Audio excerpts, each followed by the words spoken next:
Qui pourrait, à tes yeux, t'incarner au cinéma ? Quel pays t'a le plus marqué dans tes voyages ? Quel est le vêtement que tu possèdes auquel tu tiens le plus ? Comment gères-tu les conflits ? Quelle chose aimerais-tu effacer de ta mémoire pour la revivre pour la première fois ? Quel est le truc cher le plus inutile que tu aies acheté ? Aléatoire, c'est le podcast qui laisse le choix au hasard et où personne ne sait quelle sera la prochaine question. Dans chaque épisode, j'échange avec une personne, qu'elle soit artiste, sportif, humoriste, acteur ou un congénère podcasteur, qu'elle soit déjà célèbre ou qu'elle gagne à être connue, en lui posant 20 questions piochées au hasard. Je suis Jacques et vous écoutez Aléatoire.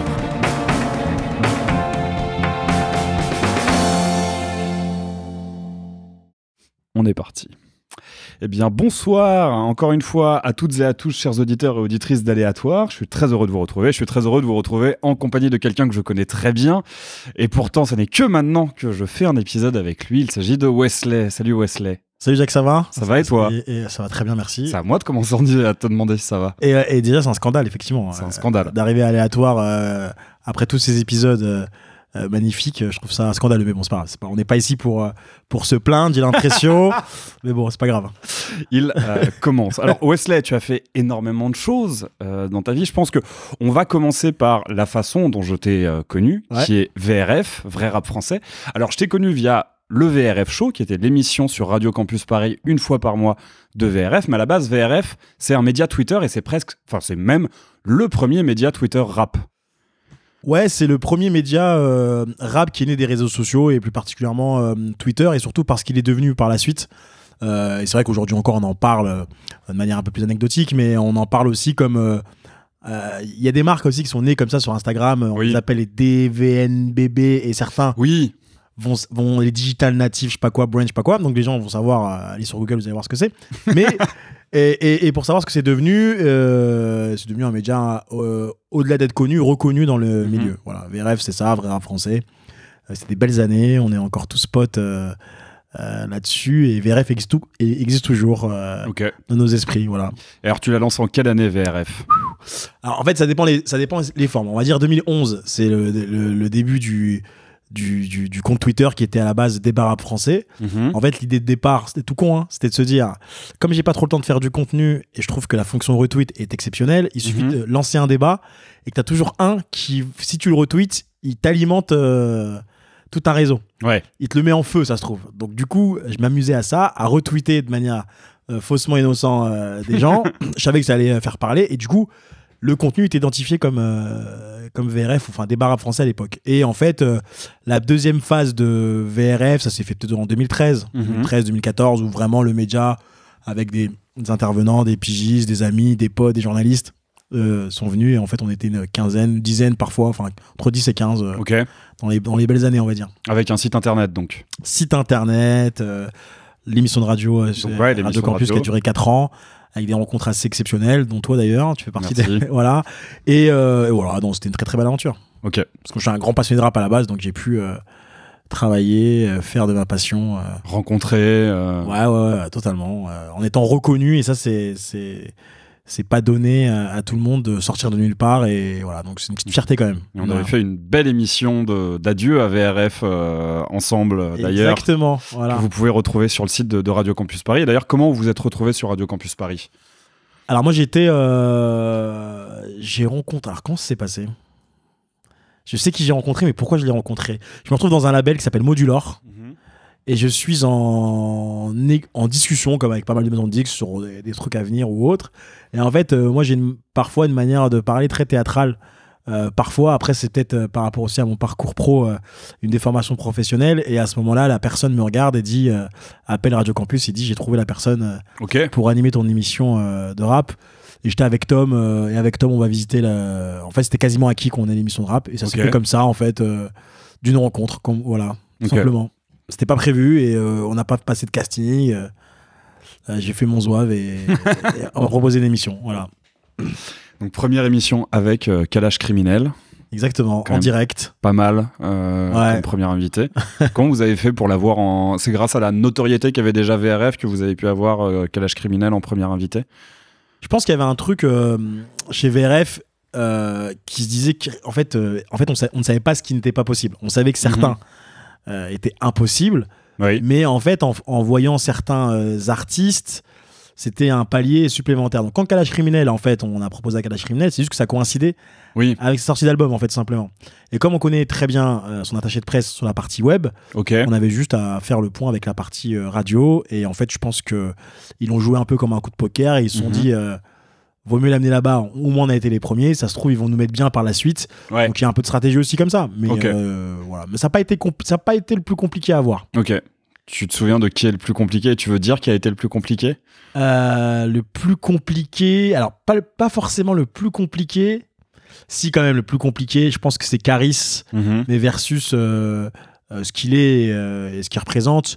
C'était un peu plus long, mais pas compliqué, un peu plus long. Un peu plus long, ouais. Alors, on devait l'avoir sur une émission, finalement, on a eu le mois d'après. Ok. C'était juste un peu plus long. Voilà. Pour le rassurer, tout ça. Ouais, exactement. On a une petite liste de questions qu'on pouvait pas poser, mais finalement, il a répondu lui-même sans qu'on lui pose. Donc voilà. Ah bah, parfait. Encore mieux. Parfait. Oh, oui, c'est ça. Voilà. Et alors, depuis, tu es aussi entrepreneur. Depuis 1 an et demi à peu près, 2 ans. Ouais, un an et 2 mois, là, depuis septembre 2021. Ouais. Donc, tu as les 2 premières boîtes qui sont Kiclean.net et Kiclean Media. Exactement. Donc, Kiclean.net qui fait de l'entretien, mais aussi de la réinsertion sociale. Qui fait du nettoyage pour les professionnels et surtout qui est avant tout une entreprise à but social. Ouais. Ok, bah vas-y, je te laisse présenter ça. En fait, c'est un podcast de start-upers, c'est ça. Je pitch mon projet. T'es mon premier entrepreneur, donc je sais pas trop. Entrepreneur de quelque chose. J'avoue avoir plus l'habitude des personnes créatives dans le sens artistique, on va dire. Ah, donc, mais... créatif dans le sens entrepreneur, c'est la première fois que je fais ça. C'est bien que tu spécifies créatif au sens artistique, parce que je pense qu'il faut faire preuve de beaucoup d'imagination et de créativité quand on entreprend. Absolument. Et non, l'entrepreneuriat, finalement, VRF, c'était aussi oui. de l'entrepreneuriat. Et moi, je pars du principe l'entrepreneuriat, c'est avant tout avoir un projet et le faire. Oui. On commence par là. Après, entreprendre de manière société comme on l'entend. En fait, je vais pas te faire le pitch du mec qui te dit depuis que je suis petit, je voulais être entrepreneur parce qu'à 4 ans, tu sais, j'avais des cartes Pokémon et je les ai revendues, je savais que j'étais entrepreneur ou quoi que ce soit. C'est juste que c'est la suite logique de mon parcours, de se dire si j'ai envie de faire le truc, c'est un peu comme si la société était bienveillante envers moi et me disait ok, t'as un travail et dans le travail que tu fais, t'as plein d'idées dans le travail et ça serait pas beaucoup plus simple que tu crées ton propre truc et que tu t'éclates en fait. C'est comme si ça s'imposait à moi de cette manière-là. Et je me suis dit, ce serait bien de monter une boîte de nettoyage où on renverse un peu la pyramide. C'est-à-dire que toi, ça ne te viendrait pas l'idée, par exemple, d'ouvrir une boucherie et d'envoyer chier tous les jours tes bouchers. Parce que tu te dis, bon, c'est une boucherie, donc autant bien considérer tes bouchers. Oui. Donc, je vais partir d'un postulat très simple, c'est de se dire, aujourd'hui, on a un métier qui est l'agent de ménage, où tout le monde s'accorde à dire, malheureusement, tout le monde, mais vraiment tout le monde, que c'est un métier pénible, précaire, et que les gens sont mal payés et maltraités. Oui. Et tout le monde l'accepte. Ou tout le monde, en tout cas, quand je dis tout le monde l'accepte, c'est tout le monde en est conscient et un peu fataliste par rapport à ça.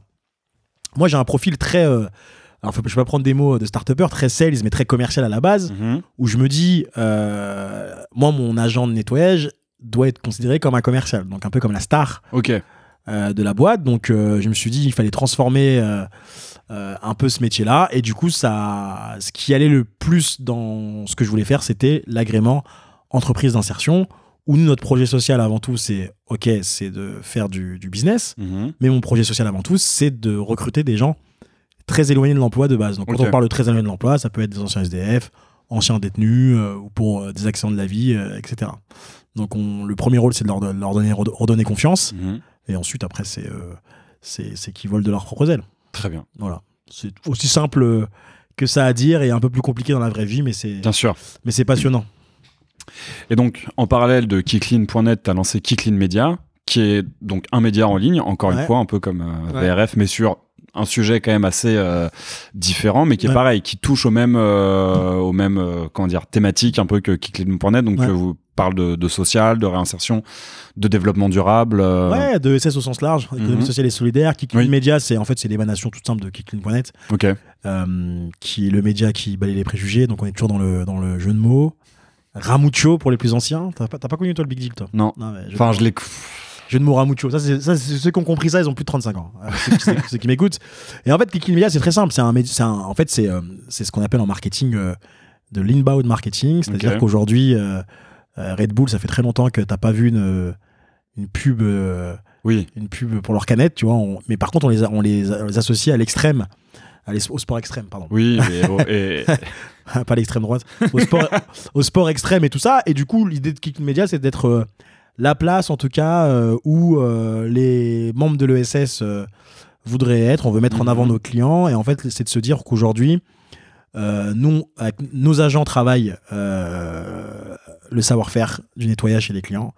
Et nous, on gère le faire savoir de nos clients qui s'intègrent à de l'ESS. Voilà. Très bien. Et alors, tu parles de savoir-faire et de faire savoir, ce qui tombe bien, parce que tu as un 3e projet entrepreneurial exactement. Auquel je ne suis pas totalement étranger. Pas du tout étranger, même. Pas du tout étranger, même. Effectivement. Vu que on a décidé ce podcast pour annoncer un peu, finalement, l'association qui est Démosthène. Qui est Démosthène ? Démosthène, alors déjà, Démosthène, ça va dans la mythologie grecque. C'était un peu considéré comme le plus grand orateur de l'histoire. Un ancien bègue qui, par la force de son travail et en s'entraînant, a trouvé sa voie, sans mauvais jeu de mots, et qui est devenu le plus grand orateur. Mais nous concernant tous les deux, donc c'est un peu particulier, c'est assez marrant d'être tous les deux face à face pour ça. Bah oui. Entrevue, Démosthène, c'est un peu Jacques et moi qui est devant moi, qui avons fait un bébé. Et Démosthène, en fait, ça, déjà, premièrement, ça vient d'une rencontre, comme tu as dit, dans le VRF Show. Et ça vient d'une technique des plaques à un moment donné qui se fait naturellement, où on s'est dit, pourquoi pas allier nos compétences. Absolument. Et aujourd'hui, Démosthène, c'est quoi ? C'est déjà par la voix, à travers la voix, c'est une agence de communication qui met en valeur les marques employeurs des entreprises. Donc, quand on dit marque employeur, c'est surtout les RH qui en parlent. C'est un peu ce qui vous donne envie d'aller postuler dans une entreprise. Exactement. Et on s'est dit, pourquoi pas aujourd'hui, à travers le podcast, mettre en valeur des entreprises à travers des micro-épisodes dans une entreprise. Donc aujourd'hui, vous allez... si vous avez envie de postuler chez LVMH, vous allez plus sur Indeed ou sur Monster. Vous allez aller sur Indeed, Monster, Welcome to the Jungle. Et grâce à nous, vous allez aller sur Spotify découvrir les podcasts d'LVMH. Donc voilà, donc à travers des mini-épisodes, on met en valeur les marques à travers le podcast qui a un média fortement écouté en France. Oui. Est-ce que j'ai fait un bon pitch, Jacques ?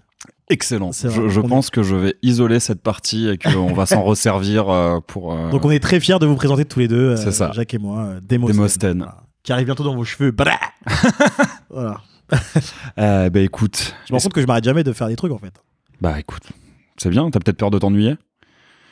Non, c'est l'ennui qui a peur de me rencontrer, en fait. D'accord. Donc elle me pousse à faire plein de choses. Parfait. Écoute, je sais pas si tu as des choses à ajouter sur ta présentation. Tout est dit. Je suis très heureux d'être là. On va pouvoir commencer, donc. Ah oui, parce qu'en fait, ceux qui écoutent pour la première fois... ils ont eu l'intro, qui explique tout, mais si vous savez pas, vous le voyez pas, Jacques est en train de chercher une question et je sais pas pourquoi, j'ai l'impression qu'il est en train de tricher et trouve une question. La première question, en plus ça monte pas crescendo parce qu'en fait c'est du hasard. Ah bah oui. Oui. Donc là je sais pas quelle question je vais être et là je panique. Absolument pas. Et ce qui me fait peur, c'est que je vais paniquer à chaque question. T'inquiète pas. Ok. Te détaches-tu facilement du physique pour connaître quelqu'un ? Totalement.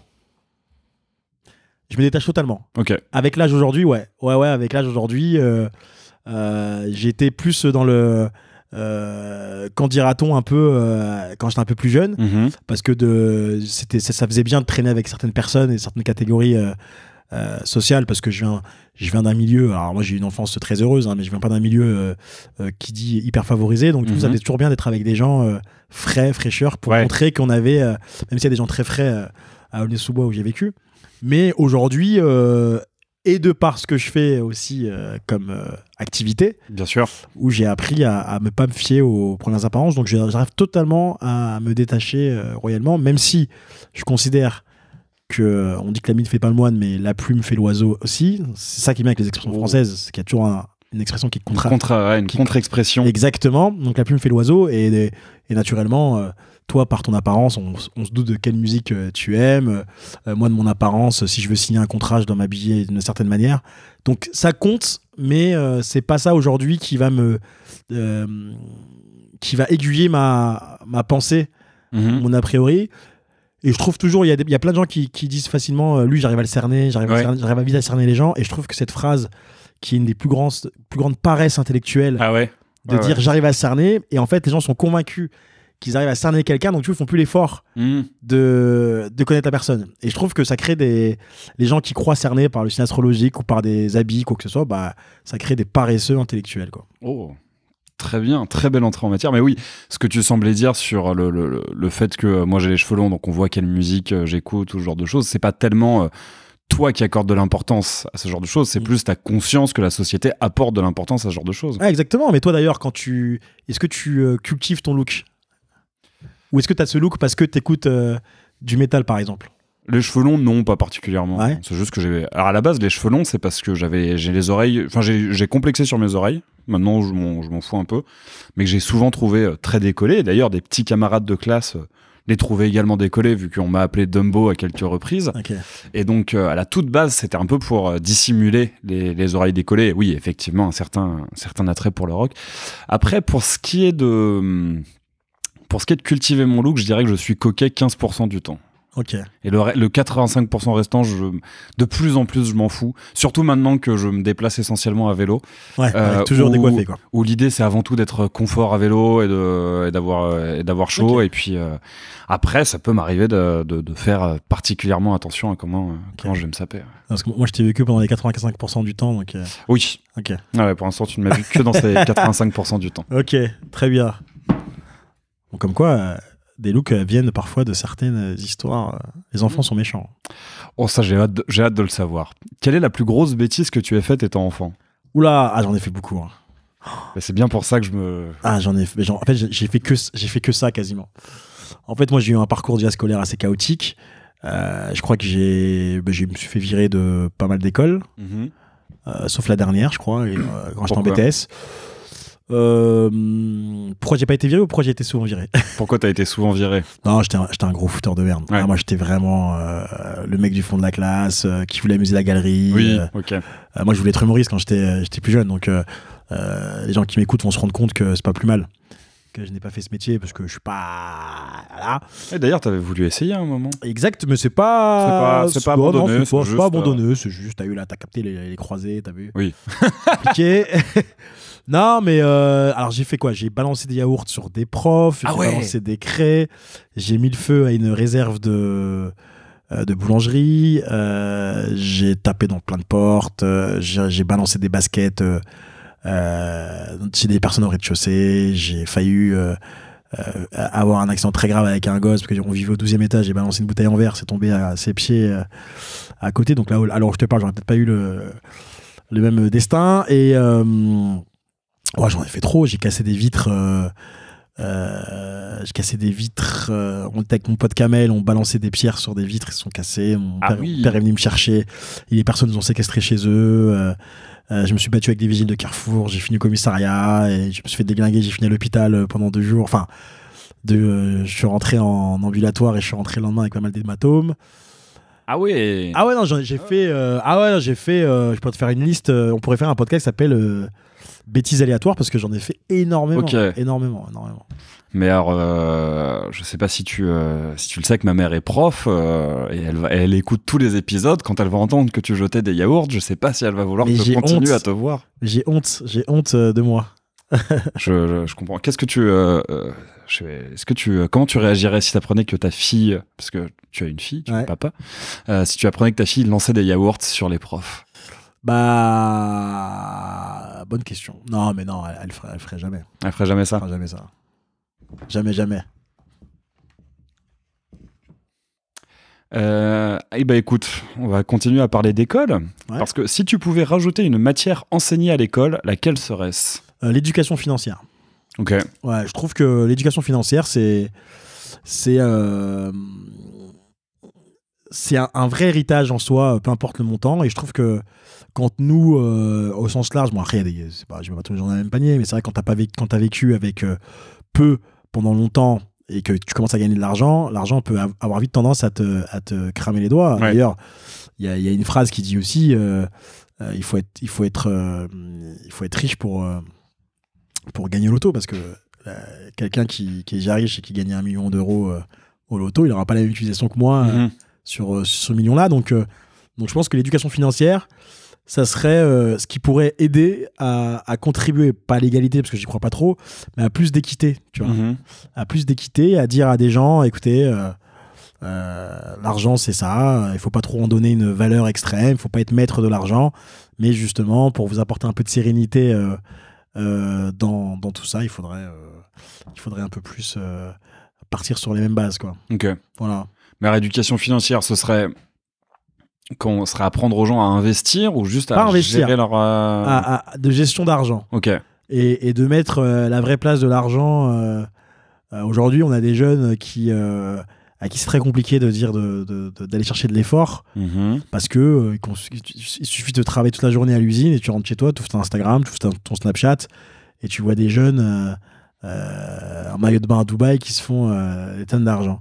Et je trouve que l'éducation financière, c'est de dire que l'argent ne doit pas être on doit pas être esclave de l'argent et l'argent, peu importe combien on en gagne, l'utilisation peut nous permettre déjà d'être de favoriser ou de pas augmenter notre charge mentale déjà. Une bonne gestion te permet peut-être d'être mentalement beaucoup plus serein. Et je trouve qu'il y a on est dans un monde aujourd'hui qui pousse beaucoup à l'entrepreneuriat en ce moment là. Je sais pas ce qui se passe. Et je trouve que parce que les gens veulent être riches. En fait, ils veulent être riches et libres. Mais je pense qu'il faut d'abord se contenter de ce qu'on a, bien gérer ce qu'on a et nous l'apprendre. Et moi, je sais j'aurais aimé qu'on me l'apprenne un peu plus. Et voilà. Okay. Voilà. Donc l'éducation financière et alors l'éducation civique, ça existe déjà, mais je trouve qu'on aurait pu. Je trouve je rajouterais, désolé si je suis long. Hein. Non, vas-y. Je pense que c'est important. Je pense qu'il aurait fallu peut-être une matière qui nous rappelle. Je vais parler comme un facho, qui nous rappelle ce que c'est la France, comment on doit considérer notre place dans la République. Effectivement. Non, parce que je trouve que c'est important de tout connaître avant de pouvoir y donner un avis. Oui, je suis assez d'accord avec ça, mais en même temps, je trouve que les souvenirs que j'ai, par exemple, des cours d'histoire ou ce genre de choses, donnent déjà un peu le beau rôle à la France. Après, c'était il y a 20 ans, bientôt, donc... Ça, c'est en histoire, mais de se dire aujourd'hui, la place que l'on a, quelle place tu as dans ce pays. Pourquoi aujourd'hui, moi un jour j'ai été à un concert de Kanye West, Jay-Z, et à un moment donné t'as Jay-Z il y a le drapeau des États-Unis, il y a toute la salle qui acclame ce drapeau. Qui l'acclame. Alors ça m'a un peu choqué, qui acclame ça. Pourquoi pas, on peut être fan des États-Unis, quoi que ce soit. Mais j'imagine, je me dis, alors qu'on le siffle ou qu'on le siffle pas, c'est pas le sujet, mais ce que je veux dire par là, c'est que si t'avais un rappeur qui mettait le drapeau de la France, pourquoi ? Ah bah ce sera un... Oui. Voilà, pourquoi on le siffle ? Et pourquoi on le sort lors de la Coupe du Monde ? Alors, il y a ce vrai truc-là. Moi, je suis très à l'aise avec ça, parce que je suis très fier d'être...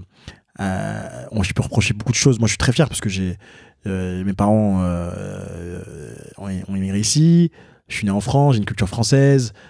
J'ai des codes français. Je suis plus proche de l'histoire de France parce que je suis né en France.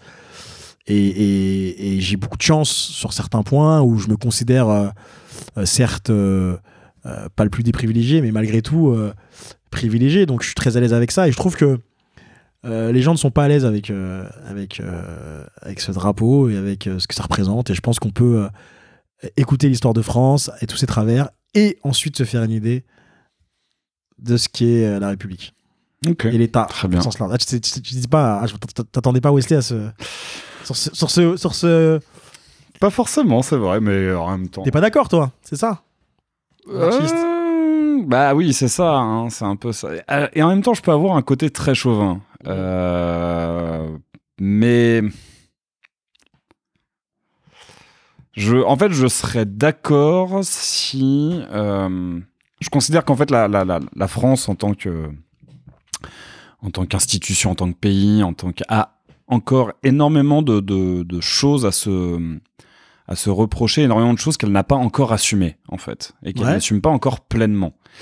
Et je serais d'accord avec toi à partir du moment où ces choses qu'elle a à se reprocher, elle les assumait pleinement et elle acceptait pleinement, du moins ses dirigeants,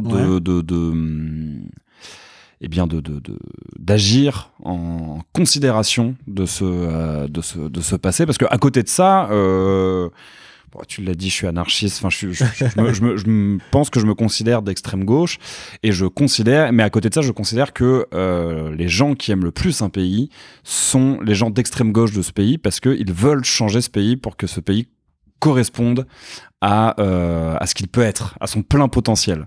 Là où les gens d'extrême droite vivent dans un fantasme de ce pays et sont très utopistes de ce qui est leur pays. L'extrême gauche aussi a son côté plein d'utopie, mais bon, après ça c'est un autre débat. Mais ce que je veux dire par là, c'est que moi c'est pas tant alors je sais pas si tu fais ce qu'on appelle comment ça s'appelle, c'est quoi le wokeisme, cancel culture, faut assumer son passé, quoi que ça, comme ils parlent les Américains. Non, mais tu vois, il y a tout ça à assumer. Moi, je suis contre, par exemple, assumer son passé, ok, tu vois, dire si par contre, tu me dis si je fais une digression, mais je suis contre aussi, tu vois, déboulonner des statuts, changer les titres aux choses. Je trouve qu'il faut, tu vois, par exemple, je prends Agatha Christie, Les 10 petits nègres. Je trouve ça beaucoup plus intéressant de garder le titre et de se rendre compte dans 50 ans, voilà comment on était nommé les choses et qu'il n'y avait pas de sujet à l'époque. Et regardez, maintenant, aujourd'hui, on ne peut plus le dire. Et c'est ça qui nous permet de bien comprendre. Après, en ce qui concerne Agatha Christie, c'est une volonté de ses ayants droit. Oui, mais attends. C'est pas pour autant que ces ayants droit. Oui. Ouais, ça peut être aussi une très belle connerie. Moi, je trouve Tatan au Congo, je le trouve extraordinaire. Pourquoi ? Parce que putain, tu te dis, mais regardez les gars. Ah oui, comment étaient considérés les Congolais, à et travers plus généralement l'homme noir. Voilà, exactement. Je trouve ça génial d'un point de vue document et qui montre l'évolution. Mais par contre, aller déboulonner une statue parce que le mec a ça, mais non, laissez cette statue-là et expliquons que cette personne-là a fait des choses mauvaises. Et j'ai aucun problème moi avec ça. Tu vois. Alors, en ce qui concerne le déboulonnage des statues, c'est bien, on fait une grosse digression dès la troisième question, c'est parfait. Moi, personnellement, je suis absolument pour le déboulonnage des statues. En revanche, je ne suis pas pour la destruction de ces statues. Je suis pour qu'elles soient mises dans des lieux, comme des musées, par exemple, où on explique en fait le rôle de ces personnes. Mais la statue dans l'espace public, pour moi, a quand même un rôle de... alors, c'est un peu fort comme mot, mais c'est le seul qui me vient à l'esprit, d'idolâtrie, en fait. Ou du moins de rendre une forme de respect et une forme d'admiration pour cette personne. Et donc, à partir de là, si la personne est un esclavagiste patenté ou un colonialiste de la pire espèce, le fait qu'il soit en place publique, donc représenté de manière, on va dire, très positive, moi, me dérange personnellement, et je pense que de toute façon, il faut, les rues ont toujours changé de nom, les statues ont toujours bougé en fait. C'est pas nouveau de bouger les statues, c'est juste que là il y a des gens qui pour des raisons politiques le réclament. Mais je préférerais avoir d'autres personnalités que. Je vois très bien ce que tu veux dire. Après, je finis avec une dernière métaphore, on va dire, quand on me dit qu'il faut garder ces statues pour qu'on sache que ces personnes ont existé et ce qu'elles ont fait. Les catholiques n'ont pas besoin d'avoir des statues de 3 mètres de haut du diable dans leurs églises pour savoir que le diable existe et ce qu'il fait. Mais c'est pas pareil, tu parles de spiritualité là. Oui. Non, mais moi ce que tu peux dire, tu dis il faut assumer, et quand les gens ils mettent des statues, ils assument le passé de ça, on peut pas. Par contre, si on va dans le fond de chaque personne et découvrir ce qu'ils ont vraiment fait, Victor Hugo, on n'en parle pas. Et au bout d'un moment, tu vois, ça devient presque à l'appréciation de chaque personne, et du coup on n'en finit pas. C'est le problème. Enfin bref, désolé pour la digression. Et alors, juste dernière, ces cours d'éducation financière, tu les mettrais à partir de quel âge ? Le plus tôt possible. Ah ouais ? Ouais. Dès le CP, c'est rude quand même. Non, c'est pas rude. Mais il y a plein de... T'as eu... et si c'est faux, tu pourras pas dire ta mère écoute, donc t'as jamais d'argent de poche. Si. Bah voilà. Mais pas à partir du CP. Bah, je sais pas à partir de quand, mais pas loin du CP, j'imagine. Alors, je sais plus quand est-ce que ça a commencé. Oui, ça a dû commencer en CE2, effectivement. Mais à côté de ça, je pense que je faisais partie des très privilégiés de ma classe. Oui, mais c'est ce qui permet de calmer un peu les ardeurs de gosse, de dire je t'ai donné 3 euros cette semaine. Oui. Au lieu de dire non, tu t'économises avec ton argent. C'est une sorte d'éducation financière et ça. Il y a des gens qui. C'est ce qui nous fait. Non, en fait, j'ai dû avoir de l'argent de poche avant parce que je me souviens que mon premier argent de poche était en francs. Ah bah tu vois. Ouais, voilà. Donc t'as déjà eu un rapport avec l'argent très tôt. Ouais. Penses-tu être trop gentil ou pas assez? Je pense que je suis trop gentil et pas assez. Non, je suis non, ni l'un ni l'autre. Je pense que je suis quand je fais quelque chose, je le fais à fond et du coup, j'ai un profond respect pour les gens qui me suivent. Mm-hmm. Alors, c'est très égoïste de dire ça, mais comme j'ai toujours été l'instigateur de pas mal de projets, je peux le dire et ceux qui écouteront, je pense pas que tu trouverais une personne qui dira Wesley, il m'a fait un coup de pute, il m'a fait un truc d'enculé, désolé pour les gros mots.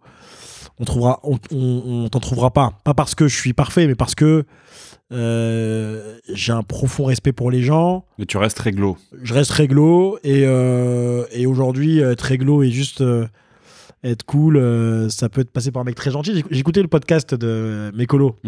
D'ailleurs, vous allez voir. Qu'on salue. Mécolo, je t'aime.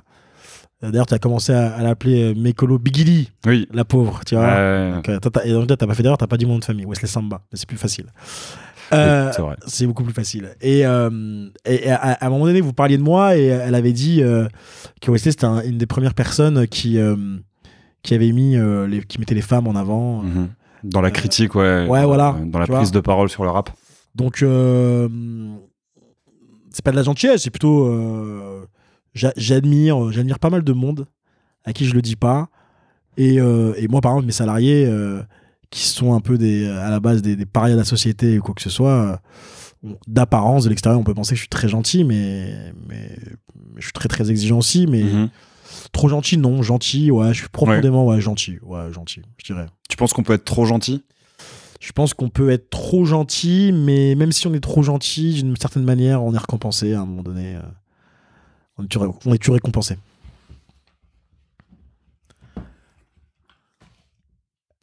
Est-ce que tu as une addiction? Est-ce que j'ai une addiction? Ouais, non, j'ai pas d'addiction. Peut-être la seule addiction que je peux avoir, je pense que c'est je dirais pas le travail, mais Oh, il va me sortir que c'est un workaholic. Non, je dirais pas non, je dirais pas le travail, mais c'est plutôt je sais pas. Non, j'ai pas l'activité. Non, j'ai pas d'addiction. Aucune? Non. Oh, t'es fort. J'ai aucune addiction. Non, vraiment. Il y a plein de choses que je peux arrêter du jour au lendemain. Ouais, pas d'addiction. De l'alcool, j'en bois. Mais c'est pas d'addiction. Ouais. Il y a des trucs que j'aime beaucoup, mais j'ai pas d'addiction. Non. Ok. Non. T'as des addictions, toi? Ah bah, j'en ai plein, ouais. Ah ouais? Bah, la clope. Ouais. Ouais. Je pense que j'ai une certaine addiction sociale à l'alcool. Ouais, c'est pas vraiment une addiction. Alcoolique comme tout le monde, socialement, quoi. Oui, ouais. Voilà, moi aussi, oui, mais par exemple, ça peut vraiment m'emmerder d'être avec du monde et de pas pouvoir boire un verre parce que je dois conduire ou parce que j'ai pas l'argent. C'est quoi la dernière fois que t'as pas bu? T'as pas bu d'alcool? C'est quoi le dernier jour où t'as bu de l'alcool? T'as pas bu d'alcool? On est en train de siroter une bière. Oui, là, on boit de l'alcool, mais... Alors, je dirais que c'était... dernière fois que j'ai pas bu d'alcool, j'en ai pas bu hier. Mardi non plus. Lundi non plus. Ça devait être samedi. Samedi, on enregistre, on est jeudi. Ça va comme addiction? Oui, non mais... En gros, tu sors pas, tu bois pas, quoi. C'est un peu ça, ouais. Ouais, voilà. Bah, après, ça peut arriver avec mes colocs qu'on se fasse une bière. Tu bois tout seul aussi, tu peux te faire une bière tout seul. Non, justement, je bois pas. Enfin, ça peut m'arriver, mais j'essaye d'éviter. Justement. Ah, ok, donc je suis plus alcoolique que toi. Okay. J'essaye d'éviter de boire tout seul. Moi, je bois tout seul, ouais. Mais parce que je suis assez vieux maintenant, et hier, par exemple, je me suis fait une entrecôte, tu vois, et je me suis fait livrer une bouteille de vin rouge, tu vois. Ouais, mais bon, tu vois, on parlait de notre rapport à la France, tout ça. Pour le coup, c'est le genre de choses très françaises que j'apprécie et que je défends. Moi, le fait que un bon repas, c'est avec c'est avec un verre de vin rouge. Alors que c'est pas bien, hein, et globalement, c'est les lobbies des vignes qui nous ont fait croire ça. Mais non, il y a un très bon lobby. Hein. Mais voilà, non. Grosse addiction au sucre. Enfin, plus au grignotage. Ouais. Très addict très addict au grignotage. Oui, non, j'ai pas Oui, y a pas la cocaïne ou la weed qui rentre dans mes addictions, mais quand même, j'ai pas mal de. Moi, je suis un anti-drogue aussi, hein, donc enfin aussi non, mais je dirais aussi parce que je sais pas si je suis anti-drogue vu que ça me dérange pas qu'on en prenne à côté de moi, mais moi aussi ça me dérange pas. Mais moi, ça m'a jamais intéressé d'en prendre, donc. Non. Écoute, le café aussi. T'as pas une petite addiction au café? J'en bois tous les jours. Mais est-ce que tu pourrais tenir une journée sans café? Ouais. Tu le fais demain? Bien sûr. Okay. Promis, mais non, bien sûr, je peux faire une journée sans café. Attends, parce que ça devient juste un réflexe. Après, j'ai travaillé 3 ans dans le café, faut le savoir. Ok. Tu me diras, j'ai travaillé 3 ans dans la clope aussi. C'est pas pour autant que je fumais, mais donc c'est devenu un geste, plus un geste. Naturel, quoi. Bah oui, ça rentre dans le. Et je peux passer des jours sans boire de café. Ok. Ça, c'est pas un problème. J'ai aucun problème. Oui, c'est plus une addiction d'habitude qu'une addiction de. Aucun problème à ne pas prendre de petit noir. Quelle est la chose que tu détestes faire? Une chose que je déteste faire, il y a plein de choses. Le sport, je crois, en ce moment. Ouais. En ce moment, j'ai pas envie de faire de sport. Et je devrais, hein, parce que je prends du poids. Je déteste aussi. Il y a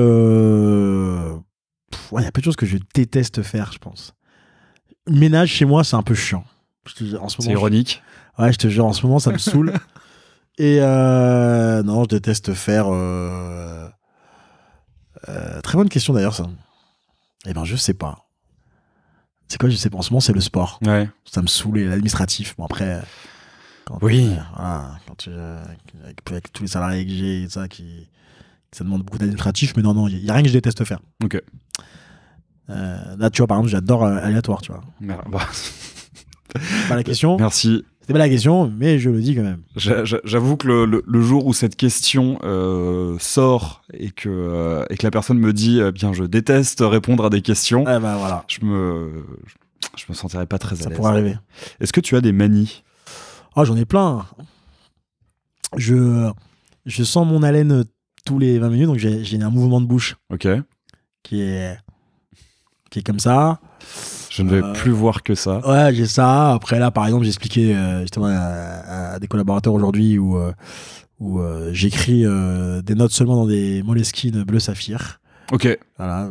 Faut bleu saphir. Bleu saphir. Marque Moleskine. Exactement. Et là, en ce moment, je suis pas bien parce que je reçois mes stylos lundi. J'ai plus de stylos gel pilote G2, donc je suis très. T'as ton modèle de. Voilà, j'ai des manies comme ça. Après, j'ai des manies.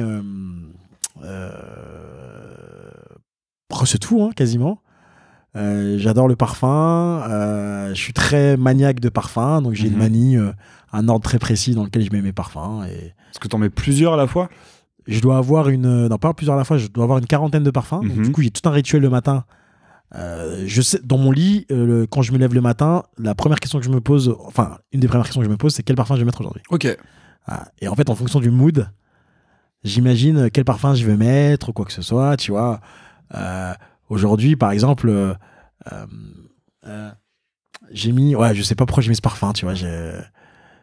Parce qu'en fait, ça me faisait penser à de l'automne ou quoi que ce soit, et la manière dont j'étais habillé, je me suis dit, tiens, c'est un parfum qui. Ok. Donc voilà, c'est une petite manie comme ça. Ça te vient d'où? Je sais pas. Mon père cette beaucoup collection. De parfums. Ok. Et je trouve que c'est une belle signature. Le parfum, je suis un maniaque. Je n'aime pas les odeurs désagréables. Donc du coup, les parfums font partie aussi de l'histoire française d'ailleurs. Oui, c'est vrai. On avait quand même des rois qui ne se lavaient pas et qui étaient plongés dans le parfum. H24. Mais non, j'aime beaucoup. Ça raconte beaucoup d'histoires. Je trouve que c'est rude.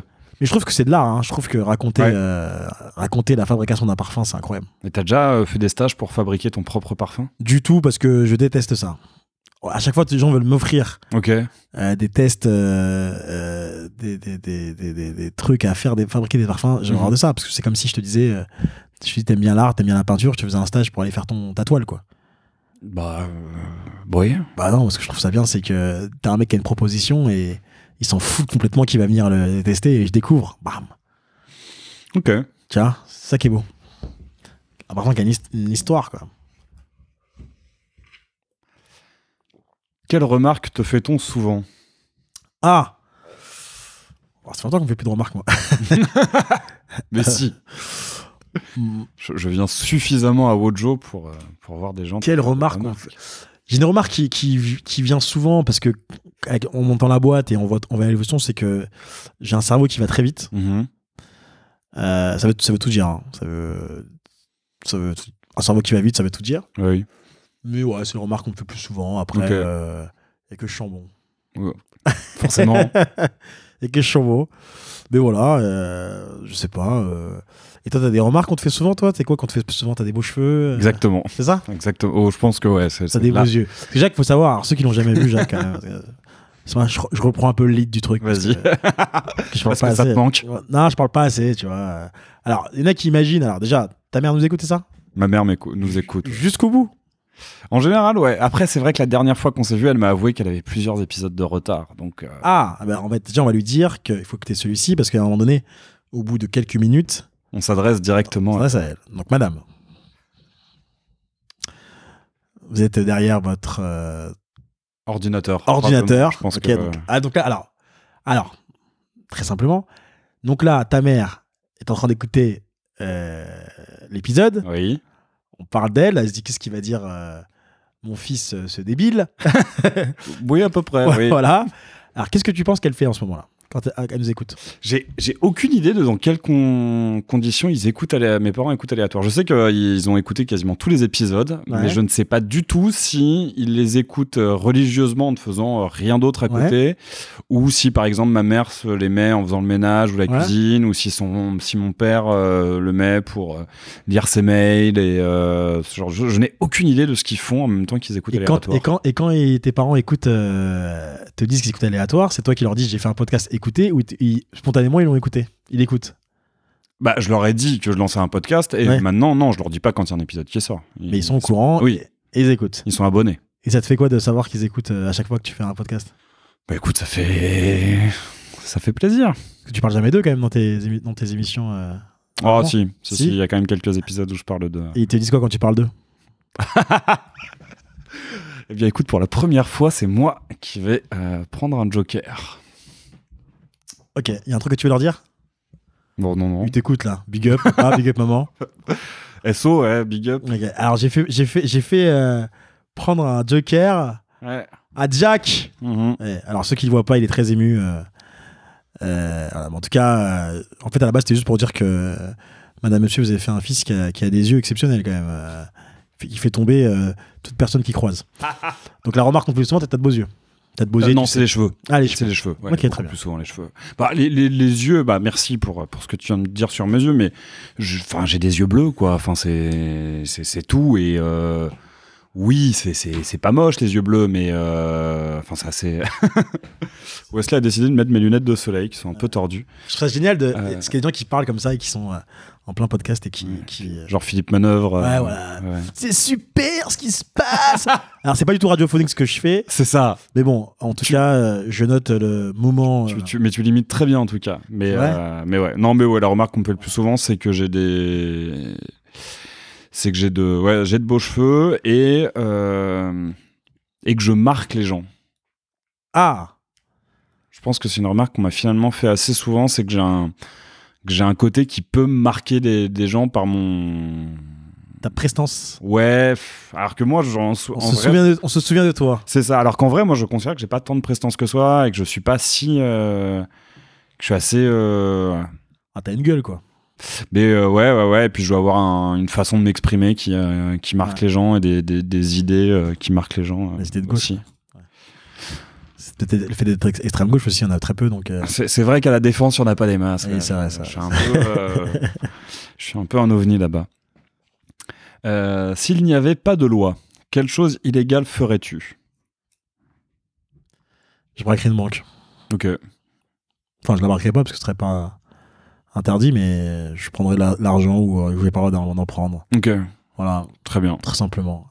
Basique. Donc, mais une banque, tu t'irais pas... Je me remplirais les poches. Tu n'irais pas cambrioler Bernard Arnault ou ce genre de choses? Je sais pas si c'est très légal ce que je suis en train de dire, mais... Non, parce que je considère que autant... il doit en faire des choses pas bien pour avoir tout cet argent. Mais bon. J'essaie de pas trop me... Ça fait travailler des gens, dans des conditions un peu bizarres parfois, mais ça fait travailler des gens. Voilà, ça fait partie du... le capitalisme, c'est très bizarre quand même. Hein. C'est une saloperie. Non, mais c'est un sacré concept. Moi, je suis dedans sans l'être. Tu vois. Oui. Moi, je dis toujours, j'ai le cœur à gauche, le portefeuille à droite. Mais le... non, mais ouais, non, j'irais braquer des banques, quoi. Ok, très bien. Beaucoup. Mais parce que t'as trop écouté Caris ou Ouais, il dit quoi, Caris? J'ai pris Caris comme ça parce que je pense qu'il a dû parler de braquage dans certains de ses morceaux, mais j'aurais aussi pu dire Nesbill ou non, j'aime bien l'argent. Okay. J'aime bien l'argent. J'aime beaucoup l'argent. Je suis pas forcément le frisson de. Non, c'est juste que j'aime. C'est juste que si on me dit qu'est-ce que tu peux faire qui tu peux faire qui est légal, j'irai prendre de l'argent parce que j'aime l'argent, voilà. Au sens large. Est-ce que t'as vu le film Un après-midi de chien? Non, mais je connais. Avec Al Pacino. Non. Je connais le... Très, très beau film autour d'un braquage de banque qui tourne mal. Ah, ok. Il y a un chien dedans ou pas? Non. Mais c'est l'après-midi? Oui. Ok. Tout le titre. Je suis sûr qu'on va parler de cinéma, parce que t'es un cinéphile, toi. Comment aimerais-tu mourir? Dans mon sommeil. Ouais. Voilà. Et je me pencherai... Je pense qu'on passera vite à une autre question, parce que c'est... Ok. La mort, c'est pas un sujet qui me... C'est pas un truc qui te régale. J'ai vraiment peur de la mort, ouais. Ok, très bien. Bah écoute, cette question existe aussi, mais elle est sortie lors du précédent épisode, donc elle ne sortira pas. Y a-t-il quelque chose qui est considéré comme un luxe, mais dont tu ne pourrais pas te passer? Ma vie entière. Belle réponse. Ma vie entière. Ma vie...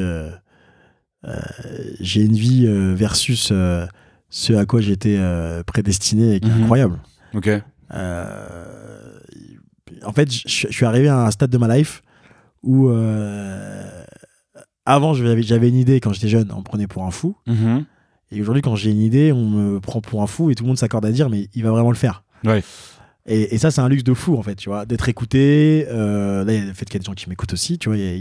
J'ai été aussi prof dans des écoles, donc inspirer des gens. J'interviens souvent dans l'émission locale ou quoi que ce soit. Donc, je considère que... Alors, j'explique pas ma réussite, j'explique plutôt ma résilience face à l'échec. J'ai eu beaucoup d'échecs. Et du coup, je trouve que ce dont je pourrais pas me passer, c'est... ma vie entière qui est un luxe par rapport à comment ça devait se passer. Voilà. Ok. Après que je te dise que j'aime bien me faire des omelettes à la truffe ou quoi que ce soit, c'est pas... Oui. Ça sert à rien. Mais ce que je veux dire par là... Voilà, mais je ne pourrais... Ma vie est, au sens noble du terme, un luxe incroyable par rapport à d'où je viens, par rapport à la naïveté que j'arrive encore à avoir sur des projets, c'est-à-dire que je n'arrive pas à me mettre de barrières. Je trouve que c'est une vraie chance pour moi d'avoir gardé cette naïveté. Donc je pourrais pas me passer de mon insouciance qui me permet de kiffer la life. Oh, c'est beau. Ah bah écoute, on est des poètes, hein. Ouais. Tu sais, on m'appelle le klaxon, moi. Hein. Poète, hein. Oh là là. Ça, c'est pour ceux qui disaient. Mais en fait, il est très sérieux, Wesley, aujourd'hui. C'était pour leur rappeler un peu que...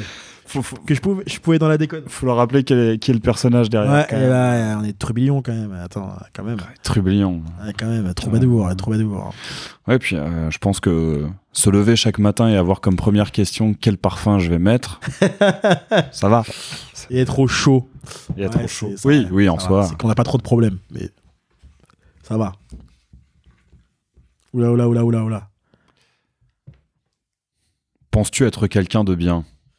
Ouais, et je le dis en toute modestie. Je le dis en toute modestie parce que la boîte que tu as là avec plein de questions, je pourrais en faire une boîte et me dire mettons des choses positives dans une boîte. Tu sais, des fois, tu peux te dire ça va pas et tu prends une boîte, tu mets tout ça. Et je vais même te dire un truc. Pourquoi je te dis que je pense que je suis quelqu'un de bien? Parce que je suis entouré de gens bien. Oh. Ouais, tu vois, c'est pas mal ça. Et je me dis, les gens bien traînent avec des gens bien. Ouais. Donc je me dis, je suis forcément quelqu'un de bien. Voilà. Donc c'est comme ça que je le sais. Ok. Basta. Tu vois, c'est pas moi qui suis plus qu'eux, c'est que je m'entends très bien et les gens bien me respectent. Donc, enfin, que je considère bien. Donc je considère que je suis quelqu'un de bien. Voilà. Eh ben, dis donc, Pas mal. faut voir la tête de Jacques à chaque fois que je dis une question. Il se dit, putain, il répond bien, le con, quand même. Non, mais c'est profond, quoi. C'est deep, ouais. C'est deep, c'est ça, c'est deep. Ma préférée. Si tu pouvais être incollable sur un sujet, lequel choisirais-tu? La poésie. Ok. Mais alors la poésie dans son ensemble depuis les... Je kifferais connaître toutes les poésies et les sortir pour me raconter à tous les dîners. Mais donc ce serait juste savoir. Juste connaître les poésies, en fait, juste pouvoir les ressortir. Après, c'est marrant que tu parles d'incollable parce que j'ai quand même gagné un concours des incollables à l'époque. Je sais pas si t'as connu les. Oui. Les incollables, les feuillets là, avec plusieurs cartes horizontales. J'ai gagné un concours. J'ai pas connu le Big Deal, mais j'ai connu les incollables. Les incollables, j'ai gagné un concours des incollables en primaire quand je vivais à Dreux, en Eure-et-Loire. Donc, je considère avoir une bonne culture. Ah, donc fouteur de merde, mais. Ouais, j'étais très curieux. Ouais, mais quand même. J'étais très. J'ai gardé la même. Ça, c'est une de mes qualités. Franchement, c'est la curiosité. Et ça, je pense que c'est une des meilleures qualités. Je suis très content d'avoir cette qualité. Je suis assez d'accord. Ouais. Parce que quand j'ai. Moi, mon père, il nous interdisait. Enfin, il nous interdisait, non. Mais on avait un dictionnaire jaune, Robert. Et en fait, on avait une mécanique, c'est-à-dire qu'on pouvait pas se coucher si on avait appris un mot sans savoir ce que voulait dire ce mot. Ok. Donc, du coup, en fait, sans le savoir, j'ai totalement. Je m'amusais à connaître un mot et à entendre un mot et pas savoir. Et mon père a toujours eu un bloc-notes où il écrivait toutes les phrases, les citations, quoi que ce soit. Et c'est celui qui était vraiment mis en rouge partout. C'était le plaisir le plus délicat, consiste à faire celui des autres. Et mon père a toujours été très altruiste comme ça et dire il y a rien qui peut plus te faire plaisir que de faire plaisir à quelqu'un d'autre. Et du coup, en lisant ces petits mots-là, bah, tu dis qui l'a dit. En écoutant la radio et la télé, tu te dis qu'est-ce que veut dire ce mot. Alors, mon père lisait Le Point, mais ça ne veut pas forcément dire qu'il était de droite. Il y avait des mots assez alambiqués et on allait chercher savoir ce que ça voulait dire. Donc s'il y a un truc que j'aimerais aujourd'hui maîtriser totalement, c'est la poésie que je trouve fabuleux. Je me suis aventuré avec Rose, ma fille qui a à apprendre du Victor Hugo ces derniers temps. Demain dès l'aube que je connaissais par cœur. Pas par cœur, je connaissais de nom. Ok, d'accord. Qu'aujourd'hui je connais par cœur et je trouve ça génial. C'est pas mal, hein. De pouvoir raconter des poésies. Donc j'adorerais à chaque situation sortir une citation et des poésies. Comme ça. Voilà. Mais alors du coup, est-ce que ça rejoindrait aussi être incollable sur l'analyse critique de ces poésies et d'avoir une connaissance, on va dire, des mouvements littéraires et de... Non, parce que là, c'est purement pour se la raconter. Hein, d'accord. Ce serait purement show-off. Là, je suis à un resto, je raconte devant tout le monde la poésie. Très bien. Et peut-être que c'est une petite revanche sociale aussi de se connaître en poésie. Peut-être inconsciemment que je dis ça. Voilà. Mais vraiment pour se la raconter. Tu voudrais déclamer du Edmond Rostand? Ouais. Entre autres. Je pense que tu ferais un Cyrano formidable. C'est vrai. J'ai toujours faudrait voir cette pièce d'ailleurs, apparemment qui est très. Je tiens le micro comme si je voulais faire un freestyle. Grave. Mais c'est très bien. C'est que c'est très bien l'heure de ce. Alors on enregistre. Parce que je trouve que ça amène du calme. Et je sais que. Et ce qui est con, c'est que je sais que mon téléphone ne sonne pas pour le boulot. Oui. Et c'est agréable, donc j'ai pas de pression. Voilà, j'angoisse pas. Donc, voilà. Tu t'angoisses pas pour ça. C'est très agréable. Ça, c'était une petite parenthèse, parce que vous savez qu'il est 2h du mat là. C'est ça. Mais ouais, non, je pense que tu feras un très beau Cyrano. Ah, j'ai une phrase de Cyrano. En vrai, je te le dirai plus tard. Ok. Quel est le pire surnom que l'on t'ait donné? Le pire surnom. Ah oui, mais c'est pas le pire surnom. Il y a bien un prof qui a dû t'appeler la terreur ou un truc comme ça. Ah, mais c'était plutôt entre nous, entre mecs du quartier, cafard. Ok. Voilà, cafard. Si je vais au quartier encore, il y en a un ou deux qui me dit jumeaux. Big up, je sais jamais lequel me dit, donc c'est des jumeaux, donc je sais jamais lequel m'appelle cafard. Ok. Et voilà, c'est cafard, mais c'est affectueux parce que moi je renvoie un truc mais quand je dis c'est le pire. Oui. Voilà, c'est connerie, mais. Ça, on n'a pas souffert. Voilà, j'en ai pas souffert du tout. Non, mais c'est cafard le plus abject. Ok. Mais oui, t'as pas eu de surnom dont tu as souffert. Non, j'ai pas. Non, jamais. Non, j'ai une. Ça va, à ce niveau-là, non. Il y a beaucoup de questions, hein. Bah oui. Eh ben, dis donc. J'arrive même pas à les attraper. Dans quoi aimerais-tu être meilleur? C'est même pas que j'aimerais être meilleur, j'aimerais juste être Excellent, c'est en anglais. Ok. Je suis nul en anglais. Je suis nul. Moi, j'ai toujours un truc. Une fois, pour montrer à quel point je suis nul en anglais, il y a un mec, je le croise dans la rue, je suis à la Défense, je marche, je fais quoi que ce soit là. Et là, ce qu'il faut savoir, c'est que je sais de te raconter une blague, mais j'ai oublié la chute de ma blague. Donc là, je suis en train de dire, attends. Il vient me voir et il me dit, excuse me, ça veut dire quoi? I don't know. Je lui ai dit, je sais pas. Il m'a dit merci beaucoup. Alors, non, mais cette histoire n'a une queue ni tête. Alors bref, non, en anglais. Si demain, en fait, je vais te dire un truc. Si j'avais été bilingue, mais j'aurais été multimillionnaire. Ouais. La France, c'est trop petit pour moi. Oh. C'est trop petit la France pour moi, tu vois. Non, mais je pense que j'aurais adoré parler au monde entier, tu vois. Ok. Et l'anglais, ça me déprime, je parle pas anglais. T'as déjà essayé de reprendre des cours? Ouais, j'ai essayé de prendre des cours. Duolingo. Je suis allé One Street English. Ils ont vu mon niveau, ils m'ont rajouté des frais, ils m'ont dit ça va être chaud. Ah ouais? J'ai déprimé. Non, c'est une blague ce que tu dis sur One Street English. Bah ouais, parce qu'en fait, ils m'ont dit t'es quel niveau? Sur 10. Je dis ouais, je suis 3. Ils m'ont dit non, t'es niveau 0. Donc c'est pas le même temps, tu vois. Donc, okay. Ah non, je suis une quiche en anglais. Franchement. Ouais. Je sais pas comment on dit quiche en anglais d'ailleurs. Quiche. Je suis Quiche, Lorraine. Bah, la quiche est quand même une spécialité culinaire qui est typiquement française. Lorraine, donc on dit la donc quiche. je pense qu'il dit quiche. La quiche, Lorraine. Tu vois, je pense après. Vas-y, balance une instru là, je fais un freestyle. Ouais, je pense que, mais de même qu'en français, je pense pas qu'il y ait de mot pour shepherd's pie, qui est un plat typique, je crois que c'est américain et qui s'inspire de la. D'accord. Non, mais anglais. Et toi, t'aimerais être meilleur dans quoi, toi? Dans mes rapports sociaux. Je trouve que je suis pas bon dans mes rapports sociaux. Qu'est-ce que t'appelles un rapport social? C'est ça la question. Bah, dans le fait d'être à l'aise pour échanger avec les gens, en vrai. Je trouve que je suis pas si à l'aise que ça pour parler avec les gens et être un peu plus comme toi, à vrai dire. Moi, je suis un ovni, moi, là-dessus. Moi, je suis plus un chef. D'être capable de lancer n'importe quel sujet de conversation et d'intéresser les gens et d'être intéressé par les gens aussi. J'ai peut-être ça qui me. Sois déjà intéressé par les gens.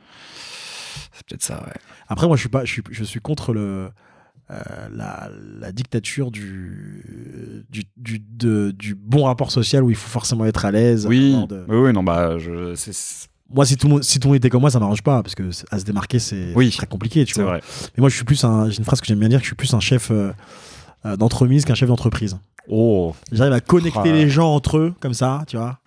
Et je sais que j'ai cette capacité, tu vois. C'est pour ça que moi, dans un projet, là où je suis très bon dans un projet, c'est que j'arrive à mettre des gens autour de moi et après, il faut que je délègue vite parce que faut pas que je m'éteigne, je m'essouffle, mais j'arrive à. Et ça, je l'ai vu, ça fait partie de mes forces. Après, j'ai beaucoup de faiblesses aussi, mais. Mais ouais, donc je pense que j'aimerais être un peu meilleur là-dessus. Enfin, avoir plus confiance en moi. C'est surtout ça. Parce que c'est surtout ça. J'allais dire, dans les rapports sociaux, je te trouve pas si dégueulasse que ça. Hein. Je pense que c'est plus une question de confiance en moi. Oui, parce qu'on a eu une discussion avec une fille que je ne connaissais pas il y a 2-3 jours. Tu avais l'air complètement très à l'aise. Oui, mais je sais pas. Et en fait, c'est ça aussi. Je pense que c'est ça. J'aimerais que ce soit moins variable chez moi. Ah, ok. C'est que il y a des moments effectivement où je vais être super à l'aise et je vais vraiment réussir à avoir de la chat et à bien discuter avec la personne. Mais du coup, les moments où je vais pas réussir, je vais les ressentir 2 fois plus. D'accord. De manière 2 fois plus dérangeante. Je pense que c'est plus une question de stabilité à ce niveau-là que. Ok. Donc voilà. Et puis sinon, j'aimerais bien être. Mais ça, c'est, tu vois, j'aimerais bien être meilleur en MAO, donc musique assistée par ordinateur. Ouais, je connais. Mais c'est juste que je prends pas le temps de le bosser, en fait. Je vois que t'es un puriste, moi, de la musique. Ah non, la MAO, c'est vachement bien. C'est très pratique quand même. Ok. Ah, une autre question. Quand j'entends des bruits, c'est une autre question. C'est ça. As-tu déjà eu l'impression qu'on s'intéressait à toi pour de mauvaises raisons? Toute ma vie. C'est triste. Toute ma vie. Non, c'est pas triste. C'est pas triste, je le cultive inconsciemment. VRF surtout, c'était cette période-là où c'était la folie, où j'étais sursollicité. Ok. Aujourd'hui, je dirais non. Non, pas aujourd'hui. Enfin, pas pour les mauvaises raisons, parce que les gens à mon âge, à savoir, mais quand j'ai toute ma vie, non, mais c'est que c'est que j'étais la petite starlet du collège qui faisait le bordel, donc forcément il fallait mieux vaut être pote avec moi. Et quand j'avais VRF surtout, après aujourd'hui un peu moins, mais VRF surtout, ça a été pour des mauvaises raisons. Mais aujourd'hui, moi, comme je suis au quotidien, je travaille plus clair de mon temps, je suis au travail avec les collaborateurs. En fait, tous mes rapports sont un peu biaisés, tu vois. Parce que j'ai un rapport un peu hiérarchique, enfin même pas un peu, totalement hiérarchique. Et du coup, tout est un peu biaisé, donc je sais plus trop exactement. C'est que vraiment, enfin, tu vois, c'est un peu bizarre. Et alors, à l'époque de VRF, ça pouvait se manifester comment? Bah, toujours, oh frérot, ça va quoi? Tu vois, j'ai un artiste ou quoi que ce soit. Non, okay, bah ouais, après, ça fait partie du jeu, tu vois. Je peux pas en vouloir. Oui. Je peux pas en vouloir aux gens. Et après, les gens sont toujours intéressés. En plus, on est à Paris, quoi, tu vois. Oui. Tu fais une soirée, ce soir, si on va un after work, t'as forcément un mec qui dit vas-y, on s'appelle, on se fait une bouffe, j'aime bien ton délire. Et le mec rentre chez lui et on est tous tout le temps. Oui. Tu vois, et si tu lui dis, bah écoute, moi. Tu lui dis, t'as un intérêt qui peut lui plaire, il va te recontacter, mais sinon les gens s'en foutent, quoi. Oui. Ok. Ça me dérange pas. Que penses-tu de la manière dont tu as été élevé? Alors, j'ai été élevé avec des principes assez incroyables, on va dire, où je suis encore. Alors, c'est marrant ce que je vais dire, mais j'ai 35 ans, mais je pense que ma mère m'élève encore. Ok.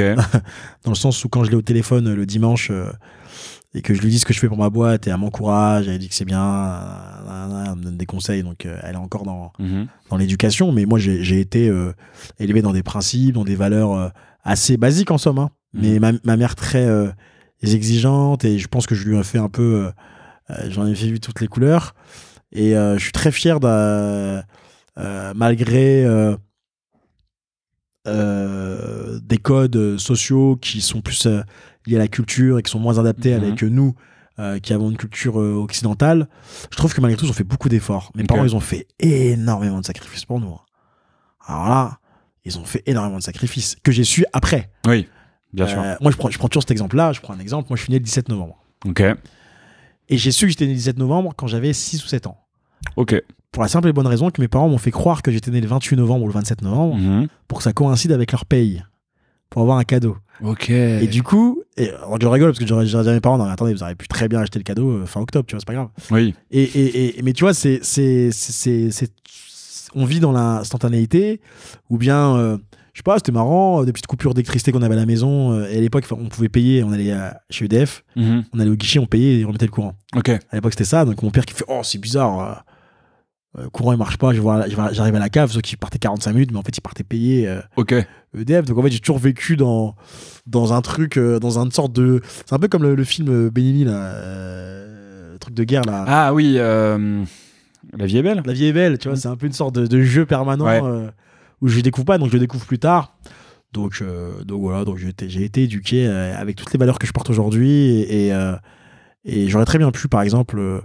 Faire une carrière totalement de cadre à la con, gagner tes 5000 boules par mois, être content et tout ça, mais le jour où mes parents m'ont dit, ma mère m'a dit vas-y monte ta boîte, ça voulait dire en gros arrête de nous donner de l'argent, nous on va se débrouiller, et voilà parce que moi j'avais toujours cette crainte là de pas avoir assez d'argent, et au final elle m'a dit ça, et au final c'est ma première supportrice, et c'est pour ça que je dis je suis encore élevé par mes parents encore aujourd'hui, parce que si je fais une connerie, c'est eux qui seraient les premiers à m'engueuler. Ok.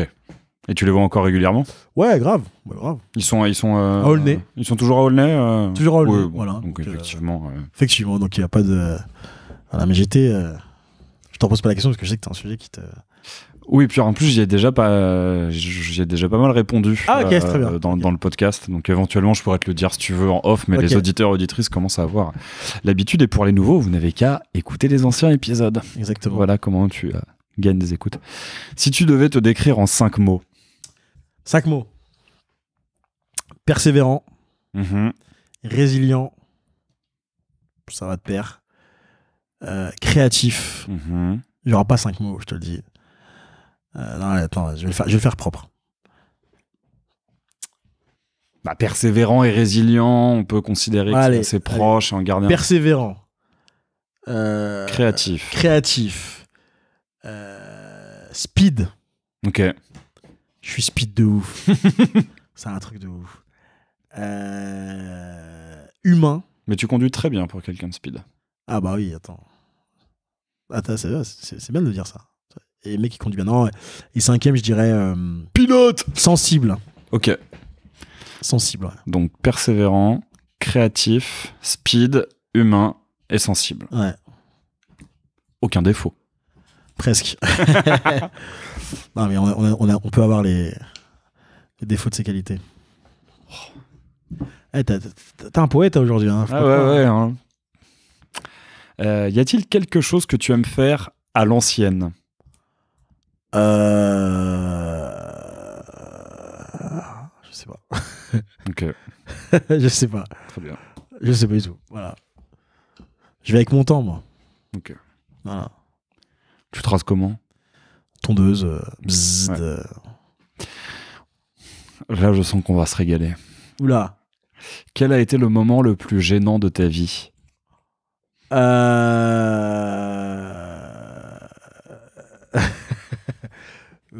Prends tout ton temps. Eh ben, tu sais quoi? Je sais pas. Je réfléchis. Non, parce qu'en fait, le problème des moments gênants, c'est qu'ils arrivent parfois avec l'alcool. Oui. Et du coup, c'est plus le lendemain que je me rends compte que c'était Bien un sûr, peu à la bien honte. Mais tu sais quoi? Ah si, ouais. Une fois. Ouais. Alors, j'avais un ventre qui gargouillait un petit peu. Ok. Et je me suis retrouvé à la caisse de Leclerc-Levallois, je me rappelle. Ah non, de Carrefour à Villeneuve-la-Garenne. Et en fait, j'arrive à la caisse et j'ai littéralement une diarrhée qui arrive subitement. Donc du coup, j'ai dû laisser le caddie Ok. dans la file. Dans la file. Et en disant à la femme, la caissière, de le mettre derrière. Donc je courais dans la galerie et en fait je rentre dans les toilettes et en fait du coup il y avait du monde, c'était un samedi après-midi quoi que ce soit, donc du coup je fais un concert de trompette dans les toilettes. C'est horrible hein, ce que je raconte, c'est juste, mais c'est dégueulasse ce qu'il raconte ce mec. C'est une scène de film quoi. Et en fait je me rappelle parce qu'en fait donc je fais un concours de trompette dans les toilettes, je vous épargne les détails, sauf que je me rends compte que sur le papier toilette il y a un téléphone. En fait le mec qui était avant moi a oublié son téléphone. Donc le mec, je me retrouve dans cette situation et je vois j'entends un mec qui tape comme ça à la porte et qui dit mon téléphone, il dit frérot 2 secondes. Et l'autre moment gênant c'était à Courbevoie, soirée d'une de mes amies, Jennifer, et là moi j'ai une grosse gueule, enfin toujours le premier, et je lève mon verre à une meuf pour dire félicitations pour sa grossesse, et en fait elle n'était pas enceinte et du coup la soirée a été quasiment niquée. Ah ouais. Ouais, bah ça a cassé le truc un peu et parce que c'était énervé, elle pleurait, ouais, je l'étais con, là. Et sinon voilà, donc c'est les 2 moments gênants qui me viennent à l'esprit, mais j'ai pas tant eu de moments gênants de ouf en fait. Hein. Oh quand même, c'est pas mal. Pas tant que ça.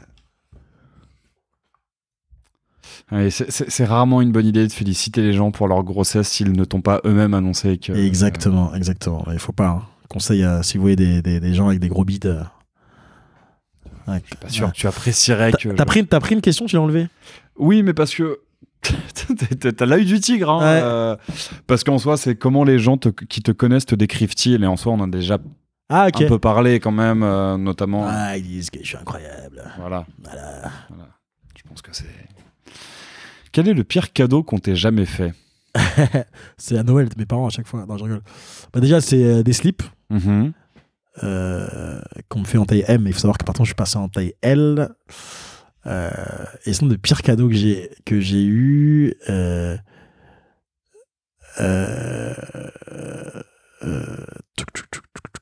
non, bah après j'ai toujours des trucs à la con, mais oui. Mais sinon, je sais pas. Non, j'ai toujours des. T'as jamais eu rien de très blessant? Non, non. J'ai eu des cadeaux moins bien, mais jamais blessants. Jamais. J'ai pas eu, par exemple, des têtes de nègre en cadeau dans un sac de bonbons. Non, j'ai pas eu ça. Ouais, ça serait. Oui, voilà. Et est-ce que, à l'inverse, tu te souviens d'un cadeau que tu as fait que tu regrettes? Non. Non, j'en fais très peu.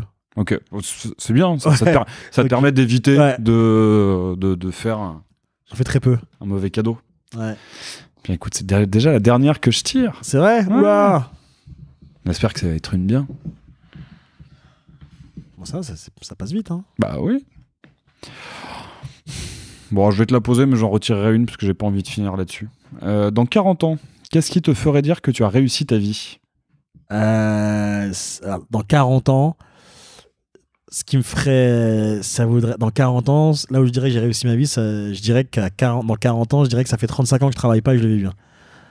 Ok. Parce que j'ai un projet, c'est de pas travailler au sens où je travaille à 40 balais, c'est plutôt de récolter les fruits de mon travail. Ok. Donc, je réussirai ma vie à partir du moment où j'ai gagné, où j'ai beaucoup de temps.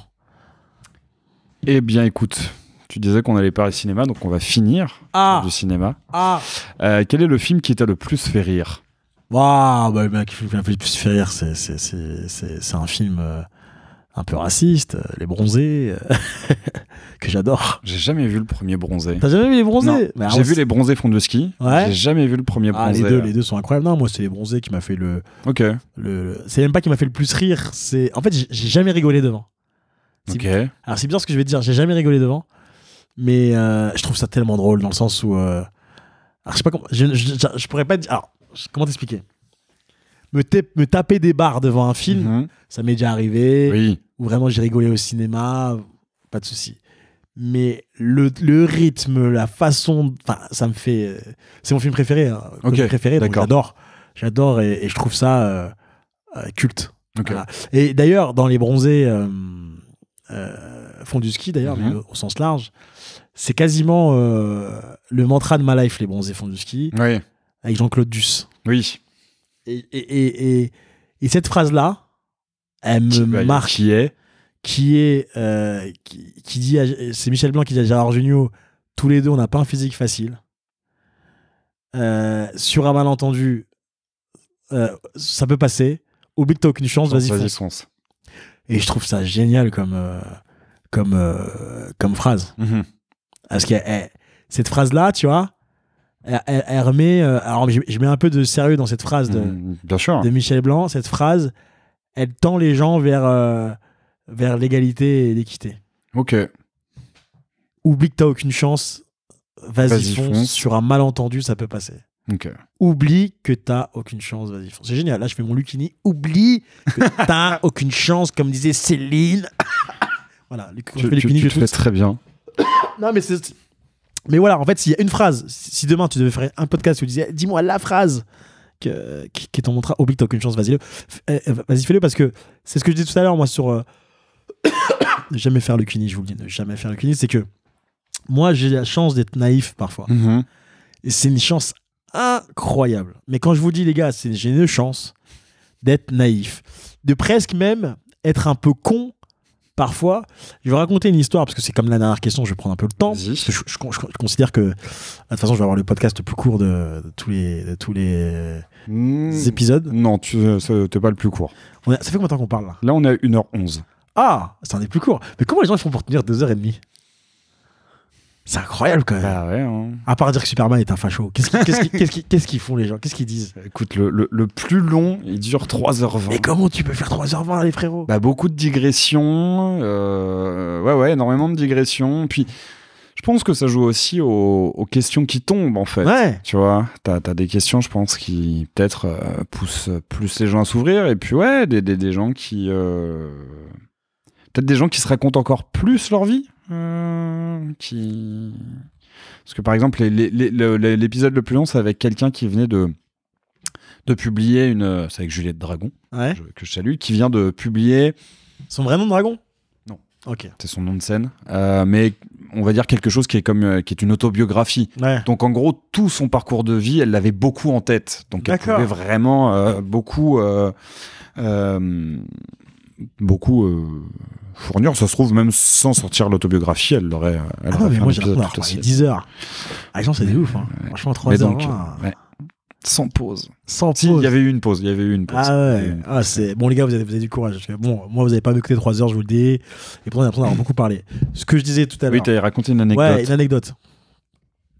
J'ai 15 ans et demi, je suis viré de l'école et tout ça. Et je cherche une alternance. Donc je dépose des CV partout, j'en dépose peut-être 200 dans Paris ou quoi que ce soit. Et un jour, je sais qu'il y a un magasin qui cherche des alternants, donc je l'appelle, j'étais avec ma sœur, je reste derrière la vitrine, j'appelle et je dis bonjour, est-ce que vous cherchez des alternants? Et le mec me dit bien sûr qu'on cherche des alternants, venez déposer votre CV, quoi que ce soit. J'attends 10 minutes, je tourne dans le quartier, c'était Grand Boulevard. Je tourne dans le quartier et je me dis je vais attendre 10 minutes, comme ça il sait pas que c'est moi qui a appelé. J'arrive devant le mec et je dis bonjour, je vais te poser un CV. Et le mec me dit non, on prend pas d'alternant ici, quoi que ce soit. Et moi, sur le moment, je me dis putain, t'as un mec, en 10 minutes, il a chopé le job. Et ben depuis ce jour-là, je me suis dit, je laisse passer aucune opportunité maintenant parce que en 10 minutes, on peut se faire niquer. Mais avec cette conviction-là, moi, en racontant l'histoire aux gens, j'ai loupé mon alternance en 10 minutes. Sauf que aujourd'hui, à juste titre, d'ailleurs, c'est une bonne nouvelle, c'est que les jeunes et les gens sont très très informés, d'ailleurs, peut-être un peu trop informés. Et du coup, aujourd'hui, tu fais ça à un jeune, il lit cet événement à un truc qu'il a vu sur les réseaux sociaux, allons boycotter ce magasin, mettons-lui une étoile, à juste titre d'ailleurs, et fort heureusement. Et moi, comme je n'avais pas, d'espace pour me plaindre, de moment de comparaison, j'ai été convaincu que je m'étais fait niquer par un mec en 10 minutes. Et du coup, cette naïveté-là, eh ben, elle me construit. D'ailleurs, j'en parlais avec je sais que mes commerciaux, quand ils prospectent des clients ou quoi que ce soit, ils se disent ouais, mais les gens ils veulent pas parce que ils sont racistes ou quoi que ce soit, tu vois. Et moi je suis premier, je dis mais enfin le patron est noir de la boîte, donc enfin tu vois, je me dis mais arrêtez. Et tu sais, je me dis ces jeunes-là, arrêtez, c'est parce que quelqu'un vous dit non dans la vie que cette personne est foncièrement raciste. Et c'est peut-être moi qui suis peut-être trop naïf par rapport à ça ou trop dans l'erreur, parce que j'ai grandi avec cette naïveté, et cette naïveté m'a permis de faire n'importe quoi. Et cette naïveté-là, j'en fais profiter d'autres, en fait, en se disant tout est possible. Oui. Mais le problème, c'est que moi, comme je suis un commercial, je suis habitué qu'on me dise non. Oui. C'est l'essence même de mon métier. Je suis habitué qu'on me dise non. Donc du coup, cette naïveté et ce non, c'est ça. Alors, bien évidemment, là, je parle en tous les sens parce que je me considère que je fais qu'1h11, hors de question que je sois le podcast le plus court. Parce qu'il y a quand même des limites, je ne veux pas être le plus long, donc je ne vais pas non plus être le plus court, mais j'espère quand même être le podcast le plus écouté. Donc du coup, qu'est-ce que je faisais avec ces noms-là ? J'expliquais à des élèves, je leur disais à l'époque quand j'allais voir des élèves, ou même quand je fais des émissions locales, je leur disais, imaginez, vous devez vendre ce micro, dans lequel je parle très, très, très européen d'ailleurs, le micro. Et les gars, je vous dis, si vous vendez ce micro, vous avez 100 €. Vous allez voir une personne, 2 personnes, 3 personnes, et vous dites tous non, jusqu'à la 10e qui vous disent je l'achète ce micro. Combien t'as rapporté ce oui ? Bah, t'as des points de vue différents. Tu vois, il n'y a pas de bonne, mauvaise. Enfin, il y a quand même des bonnes réponses. Il n'y a pas de mauvaise réponse. Il y a des gens qui vont dire bah, ça m'a coûté. Ça m'a rapporté 100 balles. Et je dis ouais, mais au fait, alors c'est un point de vue, mais sauf que le point de vue qui est intéressant, c'est de se dire que à force qu'on te dise non au bout de la 9e fois, t'as peaufiné ton discours et la 10e fois est la bonne, ce qui fait que ton non te rapporte 10 balles. Ouais. Parce qu'il te fait gagner des jalons. Et du coup, l'objectif, c'est pas que tu vendes plus de micros, mais c'est de faire en sorte que le non te rapporte beaucoup plus. Parce que si tu le vends au bout de la 5e fois, le non t'aura rapporté 20 balles. Oui. Voilà. Donc l'idée, c'est d'arriver au fait qu'un non rapporte beaucoup plus au fur et à mesure. Donc du coup, j'ai grandi dans le non. Et du coup, ça a renforcé mon côté naïf, et ça a renforcé mon pouvoir de vouloir convaincre. Parce que je me suis dit toujours, c'est que moi, je suis dans un monde où on va me dire non. Je reçois à peu près 50 voire 60 non par jour. Okay. Et je peux faire vivre ma boîte avec 4 oui. Voilà. Donc pourquoi je te dis ça ? C'est que cette naïveté-là, elle est nourrie par ça. Très bien. Bah écoute, parfait.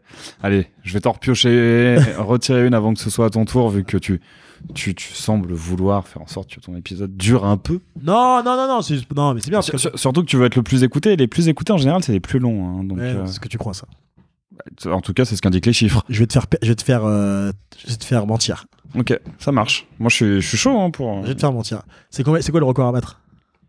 En termes d'écoute ? Ouais. C'est 1100. 1100 ? Ok, bon. On verra. Écoute, tu as 30 minutes de temps libre. Comment aimes-tu l'occuper ? Les occuper. Mais c'est ça. Ouais, si je sais que j'ai 30 minutes de temps libre, je dors. Ok. Ah ouais. Faut savoir que j'ai rarement 30 minutes de temps libre. Bah oui, c'est un peu... un jour, il faudrait avoir une caméra avec moi. Et d'ailleurs, tu le vois, à chaque rendez-vous, je peux te le décaler. Oui, voilà. De toute façon, je pense que tu t'y habitues. Et je suis... un peu moins ces derniers temps parce que je m'organise sur ça, mais je suis sur sollicité, mais tout le temps. Ok. Et donc le fait d'avoir une demi-heure de temps libre, alors faut savoir que je prévois des demi-heures de temps libre et des heures de temps libre. Et merci de bailler quand je te parle. Et du coup le truc c'est, tu l'as dit, il est 2h30 du matin. Alors vous savez, chers auditeurs et auditrices, parce que vous savez que depuis 1h20... Puis tu parles de dormir en plus. Non mais attends, je parle à mon public. Vous savez que depuis 1h20, on a lié un lien d'amitié entre vous et moi, et il y a un fil invisible qui nous lie depuis tout à l'heure à ces gens-là. Et il faut savoir que l'hôte de ce podcast, aléatoire, donc Jacques, que vous connaissez sous le nom de Jack, je lui parle depuis tout à l'heure et vient de me bailler à la gueule. Et alors, que je sois pas l'invité le plus prestigieux, j'entends, mais je vous assure, mesdames et messieurs, de se faire bailler à la gueule quand on est un invité, alors que c'est pas moi le plus long podcast, hein, c'est super vexant. Et le pire, alors attendez, parce que les gens se disent, mais il a pas baillé à gorge déployée. Non, vous savez, quand t'as la bouche fermée et que t'as les lèvres qui tremblent et qui te regardent en bougeant la tête, eh ben, il m'a fait ça. J'avais les lèvres qui tremblaient et qui se disaient, ouais. Le mec baille, en fait. Bon, c'est pas grave, c'est aléatoire. Bon, pourquoi pas. Bon, sachez que je suis aléatoire, si vous êtes invité. Le mec va vous bailler à la gueule. Dans 2 minutes, tu vas me roter dessus, mais c'est pas grave. Écoute, donc, on est bien accueillis ici. Hein. Tu parlais de ta... Ah ouais, parlez jamais de sommeil. Il va bailler. C'est ça. Tu parlais des 30 minutes de temps libre. Donc si t'as 30 minutes de temps libre, tu dors. Ouais, j'appelle ça les 30 glorieuses. Ok. Et donc tu te prévois des... Attends, ouais, cette blague est géniale. Oh, t'as fait mieux dans cet épisode. Ouais, okay. Ouais. Rien que pour la peine, je te rebaille à la gueule. Ah ouais, bah franchement, c'est horrible. Mais et donc tu prévois des moments de pause comme ça. Ouais, je vais même voir une sophrologue en ce moment. Oui. Ok. Ouais. Sophrologue. Mais ça dure plus de 30 minutes. Ouais, ça me coûte 60 balles surtout. Et au-delà du temps. Ouais, parce que j'en ai besoin. Je suis un hyper actif maladif. Tu vois, là, par exemple, si je raconte, tu vois, là, on me dit, je sais que là, on me dit après le podcast, tu viens à l'afterwork, quoi que ce soit, et je suis capable d'y aller, et de me lever à 6h du matin et retravailler, quoi que ce soit. Donc, j'ai une vie pas de ouf. J'ai une vie un peu de papy, mais mon cerveau est hyper en marche tout le temps, et du coup, j'ai un avantage de ouf, c'est que je peux dormir sur commande. Ok. Ça, c'est pratique, ça. Ah, ça, c'est excellent, ça. Alors, ça, c'est très, très pratique, ça. En fait, j'arrive à moto... je sais comment m'endormir. Ok. Donc, c'est génial. Donc du coup, c'est pour ça aussi peut-être que je suis hyper actif. Et t'as des tricks ? Quoi ? T'as des techniques pour t'endormir ? Il a dit que t'as des tricks. Non, Ou c'est juste que tu t'allonges, tu fermes les yeux et pouf. Podcast, surtout. Ok. En fait, j'ai besoin que quelqu'un me parle. Ok. En fait, par exemple, aléatoire, je l'écoute pas avant de dormir parce que il faut l'écouter éveillé. Mais non, mais je sais pas, le calme, en fait, je ne suis pas habitué au calme. Ok, ouais. Donc forcément, mon cerveau dit, là, c'est le moment calme, endors-toi. Voilà. Mais je m'endors très vite, en 15 secondes. Ok. Voilà, donc avec de l'ASMR ? Non. Mais on va pas dire avec quoi, parce que c'est quand même un podcast écouté par des gens respectables. Je vais pas dire toutes mes techniques pour m'endormir, parce que c'est quand même écouté par des gens respectables. Bien sûr. Très bien. Bah écoute, c'était la dernière que je tirais. Alors, c'est à moi de choisir. Tu peux à ton tour. Bah, il en resterait... Ah oui, il en avait beaucoup quand même. Ouais. Alors, chers auditeurs, chers auditrices, il faut savoir que là, c'est le moment où je vais, moi, me transformer en Jacques et je pose des questions. 3 questions. Et en fait, il croit que c'est lui qui décide. On posera toutes les questions qu'on veut. Hein. Ce sera peut-être pas que 3, on verra. Alors moi, je vais vous poser une question que... C'est marrant parce que j'y ai répondu tout à l'heure, mais je vais te poser cette question et je pense même que j'ai la réponse. Mais si tu le veux bien, on va aller beaucoup plus loin. Es-tu sensible ? Bah, tu connais la réponse. Oui, mais ça veut dire quoi, sensible ? Selon toi, Jacques ? Oui. Sensible de Jacques, c'est quoi ? C'est quand la dernière fois que tu as pleuré ?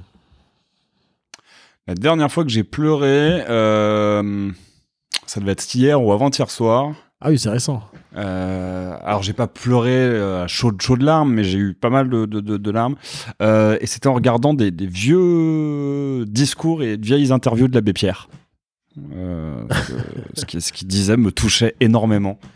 Et notamment son discours où il dit ceux qui ont pris tout le plat dans leur assiette, laissant les assiettes des autres vides, et qui disent nous on est pour la paix. Ont du sang sur les mains. C'est ça. Au regard de Dieu, ont probablement plus de sang que n'en aura jamais le désespéré qui a pris des armes pour sortir de son désespoir. Et puis il a une façon de le dire qui me touche énormément. Donc oui, je pleure, je pense assez facilement. Je pleure moins que je n'ai pleuré, mais je pleure assez facilement. Ça te fait du bien de pleurer ? Ouais, de fou. Ah ouais. Mais à tel point que j'ai des films pour pleurer.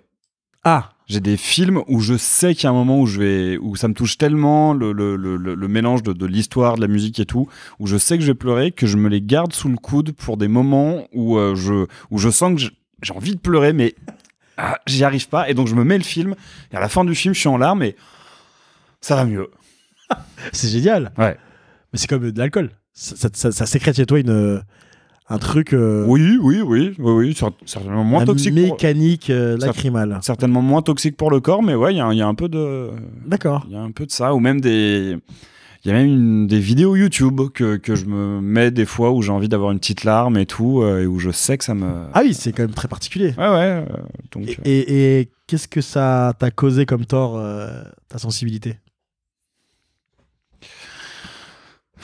Mais je sais pas si ça m'a causé beaucoup de tort.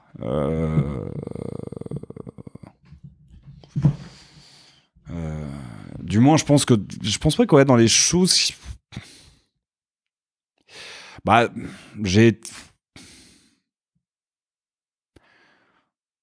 j'ai pas envie de. Non, j'ai pas été harcelé, c'est faux. Mais j'étais un peu bully au collège parce que j'étais un peu plus sensible que les autres garçons. J'étais pas bagarreur. Et surtout, pendant toute ma scolarité, même encore aujourd'hui, j'ai toujours eu tendance à avoir plus de potes meufs que de potes mecs. Et ce qui au collège n'était pas toujours très bien vu, on va dire, par les autres groupes de mecs, ce genre de choses. Donc, oui, ça y est, Wesley, il est vraiment dans son rôle de... Donc, chers auditeurs et auditrices, Wesley vient de retirer le micro de son pied pour le tenir à la main et me scruter. J'écoute. Mais ouais, j'ai été peut-être un peu houspillé, on va dire, à cause de ma sensibilité. Ok. Mais à côté de ça, c'est pas non plus quelque chose qui m'est... C'est pas un handicap, quoi. Non, qui m'ait causé tant de tort que ça. Est-ce que c'est ma sensibilité qui fait que j'ai pas dit... que j'ai pas fait séparer nos chemins avec certaines personnes suffisamment vite, ou plutôt ma peur de perdre des choses, ma peur de l'abandon, oui, qui est liée à ma sensibilité. Peut-être qu'il y a ça, peut-être qu'il y a des gens auxquels je me suis accroché trop longtemps à cause de cette sensibilité. Mais autour de toi, pardon, tout le monde sait que t'es sensible. Oui, ouais. Ok. Et du coup là, je trouve qu'il y a un alignement de planètes dans les questions que je viens de tirer. D'ailleurs, très bon. C'est bien parce que j'ai l'impression que les questions sont faites pour toi. Quand je les tire. Et du coup, qu'est-ce qui te différencie des autres ? Je cherche pas à le savoir. Ouais. Et je cherche pas à le développer. Ok. Il y a sûrement un truc qui me différencie des autres. Mais Est-ce que tu te sens différent ? Non. Ok. J'ai voulu l'être pendant très longtemps, et je pense que une partie du fait que j'aime le métal vient de ça, et une partie de ma fascination pour les contre-cultures vient de ça. Ouais. Et pendant très longtemps, je pense que j'ai voulu être différent de la norme et ce genre de choses. Et autant je trouve que la norme a quelque chose de néfaste. Ouais. On en parle dans l'épisode avec Juliette Dragon, que la norme est quelque chose de délétère, mine de rien.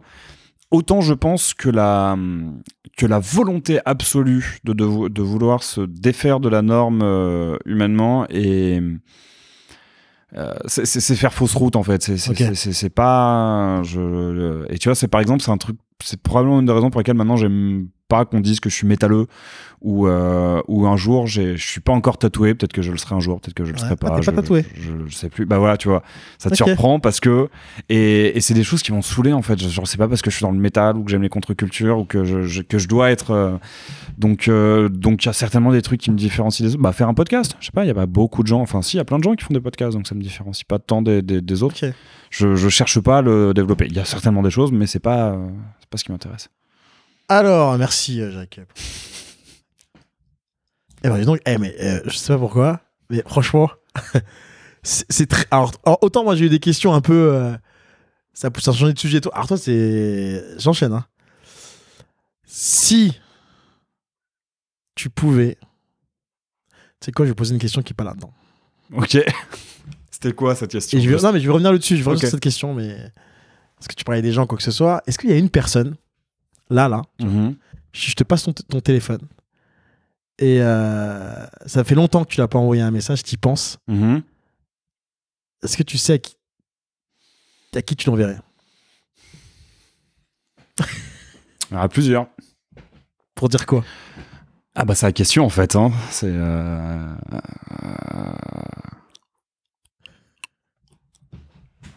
compliqué de le dire sans dire les noms et sans expliquer la situation. Mais la personne qui t'est venue à la première en tête. En fait, il y a deux personnes qui sont venues en même temps en tête. Et en gros, c'est deux amis très proches où on s'est un peu perdu de vue. Ouais. Et il y en a une, c'est juste qu'on s'est perdu de vue. On n'a pas pris du temps pour se voir depuis un long moment. Et l'autre, c'est un ami dont on était très proches. On a passé beaucoup de temps ensemble ces 2 dernières années. Et où je me suis rendu compte récemment qu'il semblait avoir un peu coupé les ponts avec moi, mais sans rien me dire, en fait. Sans même qu'il y ait eu d'embrouille, sans qu'il y ait eu de discussions compliquées, sans qu'il y ait eu et où je pense que j'enverrai un message pour déjà demander des nouvelles et demander de dire, mais il y a un blême ou. Enfin, c'est comment, quoi? Tu considères forcément que. Pas te parler ou c'est avoir un problème Alors, tu vois, quand on parlait aussi de mon envie d'avoir plus confiance en moi, c'est que je suis extrêmement parano sur ce genre de choses. Mon premier réflexe, lorsqu'une personne va être un peu fâchée ou va arrêter de me donner des nouvelles ou va pas me répondre à un message, c'est de me dire que j'ai merdé. D'accord. C'est peut-être ça aussi le sujet, parce que peut-être. Oui, bien sûr. Mais je sais que, et ça a pu me causer des torts. Il y a eu plein de fois dans ma vie où je me suis dit ça y est, j'ai merdé, j'ai fait un truc horrible, mais je sais pas quoi. Et en fait, en parlant avec la personne me disait non, en fait, pas du tout. Enfin, tranquille, c'est juste que j'étais occupé sur d'autres choses. Mais j'ai un peu. Ok. Mais c'est chiant. Et tu vas le faire, tu vas les envoyer ces messages ou pas? Oui, je vais bien finir par le faire. Quand? Je sais pas, moi. Quand je trouverai le temps. Ce soir? Il est trop tard, là. Il va être 22h. À propos.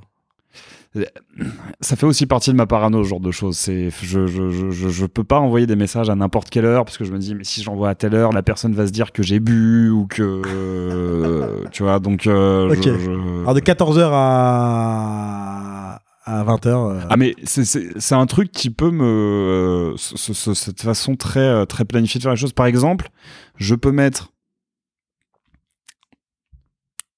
3 jours à me dire il faut que je publie les posts sur aléatoire et je le fais pas parce que j'ai dépassé 18h, ça sert plus à rien. Alors qu'en fait, c'est une connerie. J'ai pas assez de followers pour que ça ait un réel impact sur mes publications, mais j'ai ce truc ah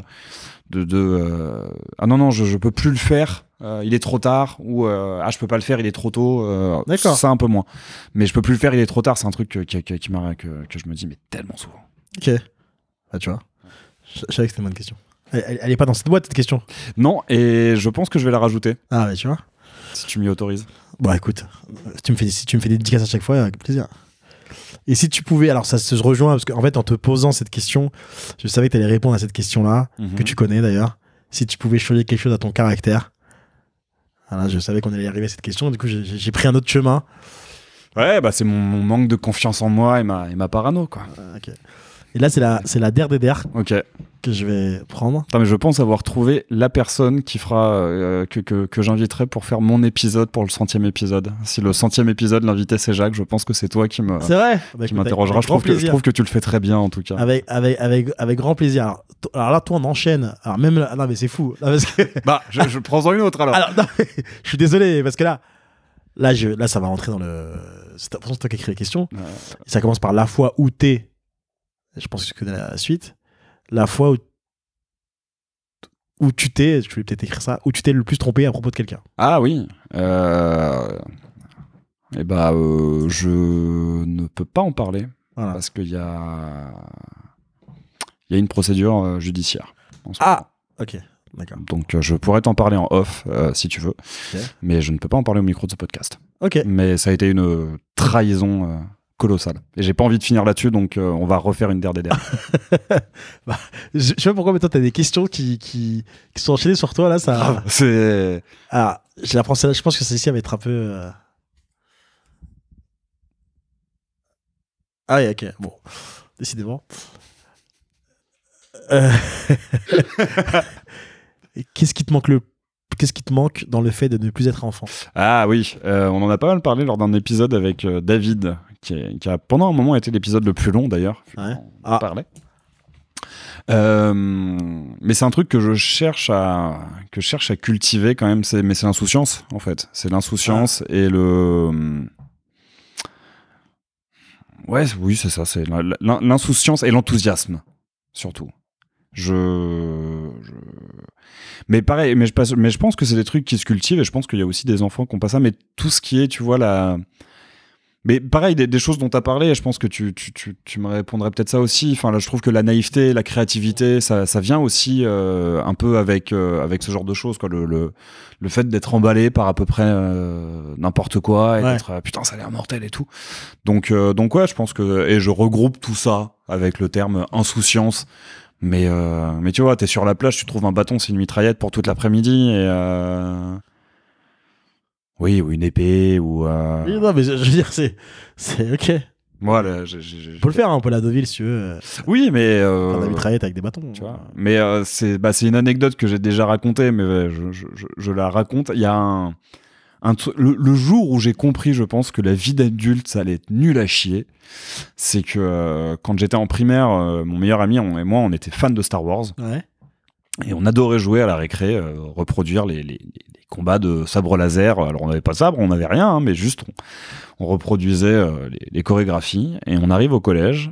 Et au collège, c'est pareil, une récré, on le fait. Et là, il y a des gens, mais pareil, des gens en 6e, hein, même pas des gens en 3e ou en 4e, qui se foutent de notre gueule parce que les bébés, ils jouent à Star Wars et ils jouent avec des épées imaginaires. Et vraiment, dans ma tête, et du coup, on n'a plus jamais joué, évidemment.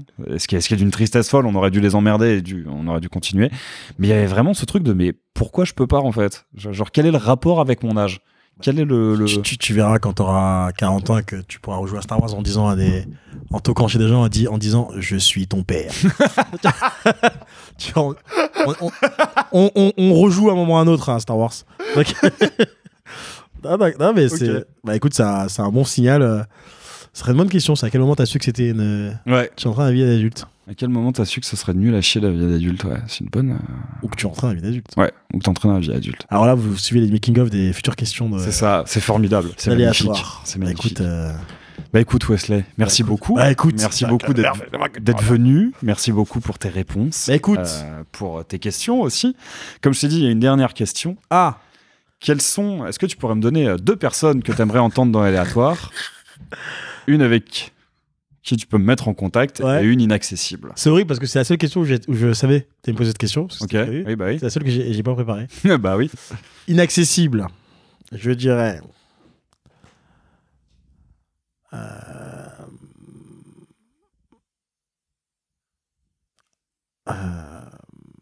Tété.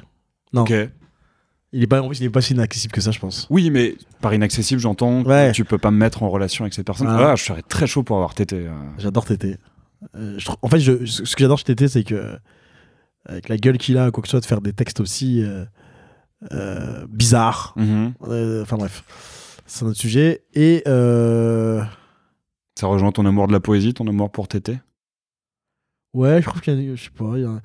Non, moi, la poésie, c'est juste pour me raconter. Hein. Ok. T'aimes pas tellement ça, en fait. C'est juste que tu trouves que ça fait classe en soirée. Je trouve que, par exemple, là, je suis assis sur ta chaise, tu vois, par exemple.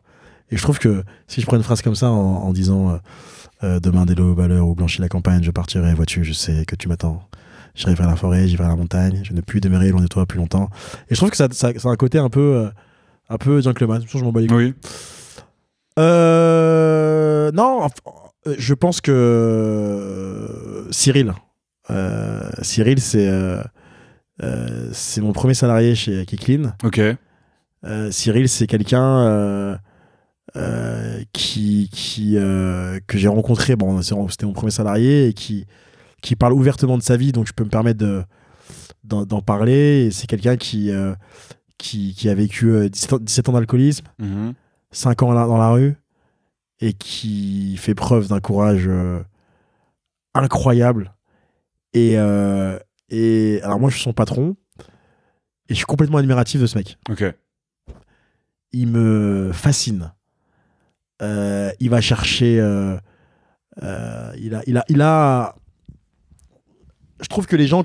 J'en côtoie pas mal en ce moment, parce que pas en activité, mais je trouve que les gens qui ont vécu dans la rue ont développé une intelligence tout autre. Parce que survivre, moi, je tiens pas 2 mois dans la rue. Hein. Ok. Tu vois, je me fais planter par quelqu'un ou je meurs de froid ou de faim, tu vois, je sais pas, mais ils ont découvert ils développent une intelligence qui est rare et qui est sous-estimée par la société, mais moi que je trouve incroyablement fine et je dirais une personne que j'adorerais écouter sur un podcast, c'est Cyril qui a une vie à la fois incroyable au sens noble du terme, incroyable. Parfois, il faut aussi prendre le temps de dire lentement les mots. Ouais, incroyable. Moi, il y a un mot que j'adore dire en ce moment, c'est que je dis toujours, la situation est extraordinaire, mais prenons le temps de dire le mot extraordinaire. C'est pas qu'elle est bien, c'est qu'elle sort de l'ordinaire. C'est comme dire maladie. Maladie, si on le dit doucement, le mal a dit quelque chose.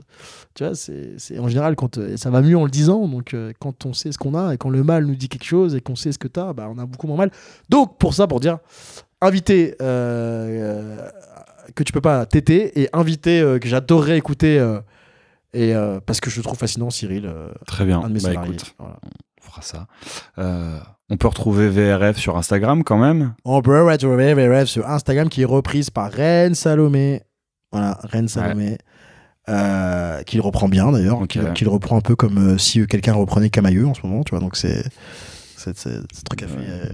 Banqueroute, mais. Tu es au courant ? Non, non. Ah, ok, très bien. Les gens de droite qui nous écoutent vont comprendre. Oui, donc personne. Et on peut retrouver ça sur Instagram. Très bien. Il y a cet internet qui existe encore, qui va toujours exister, parce qu'on paye chaque mois l'hébergeur. Voilà, vrairamfrançais.fr. On peut te retrouver toi-même sur Instagram. Moi, je suis TikTok, LinkedIn, Instagram, Facebook, c'est Wesley Samba ou Samba Wesley. Parfait. Donc comme ça, il n'y a pas de zigzag. Nickel. Et on retrouve Kicklin aussi. Kicklin.net, on le retrouve sur kicklin.net. Kicklinmedia.fr. Et moi, je vous retrouve mes bébés tous les soirs sur Skype ou Teams, ça vous décider. Et voilà, je suis très content. Alors, faut savoir qu'il est 4h du matin. Hein. C'est pas vrai, il est pas 4h du matin, mais ça fait genre on est des artistes, tu vois. C'est ça. On a bu une bière froide, là, asiatique. Une Tsingtao. Une Tsingtao. Ok. Là, je peux pas enchaîner en faisant l'accent. C'est raciste, c'est ça ? C'est ça. Ok. On va pas faire l'accent alors ? Non. C'est vrai que c'est raciste. Oui. Non, mais faire l'accent, c'est raciste. Bah oui. Bref, tout ça pour dire, j'étais ravi d'être là. Merci. Mais moi aussi. Ravi que tu sois venu. Ouais. Et puis, chers auditeurs et auditrices, je vous dis au prochain épisode. Et attends, on peut le dire. Aléatoire et Wesley Samba, c'est fait. Ça... Bravo. Seuls les vrais comprendront. Seuls les vrais comprendront. En tout cas, je suis très content. Et juste. Je peux faire des dédicaces comme un Skyrock. Vas-y. Mais je dédicace tous ceux que j'ai cités, ma team Kicklin.net, la team VRF, Anaïs, Rose, ma mère, mon père, Tout le monde, tous ceux que j'aime. Mes frères et tes sœurs. Mes frères et mes sœurs, Priscilla, Chloé, Eugène, qui est mon père, Nathalie, qui est ma mère. Tu n'as que des sœurs? Ouais, j'ai que des sœurs. Ok. J'ai que des sœurs. Ça, c'était pas dans les questions, ça. C'est vrai. Ouais, j'ai que des sœurs. Donc, ouais, j'embrasse tout le monde. Merci, bisous. Parfait. Bisous à tous. Et à toutes. Merci d'avoir écouté Aléatoire. J'espère que cet épisode vous aura au choix ému, fait rire, appris des choses, ou les trois en même temps. Si vous voulez soutenir le podcast, vous pouvez en parler autour de vous, le partager sur vos réseaux, ou encore lui donner 5 étoiles sur la plateforme d'écoute de votre choix. À très vite pour une nouvelle rencontre, et laissez-vous surprendre.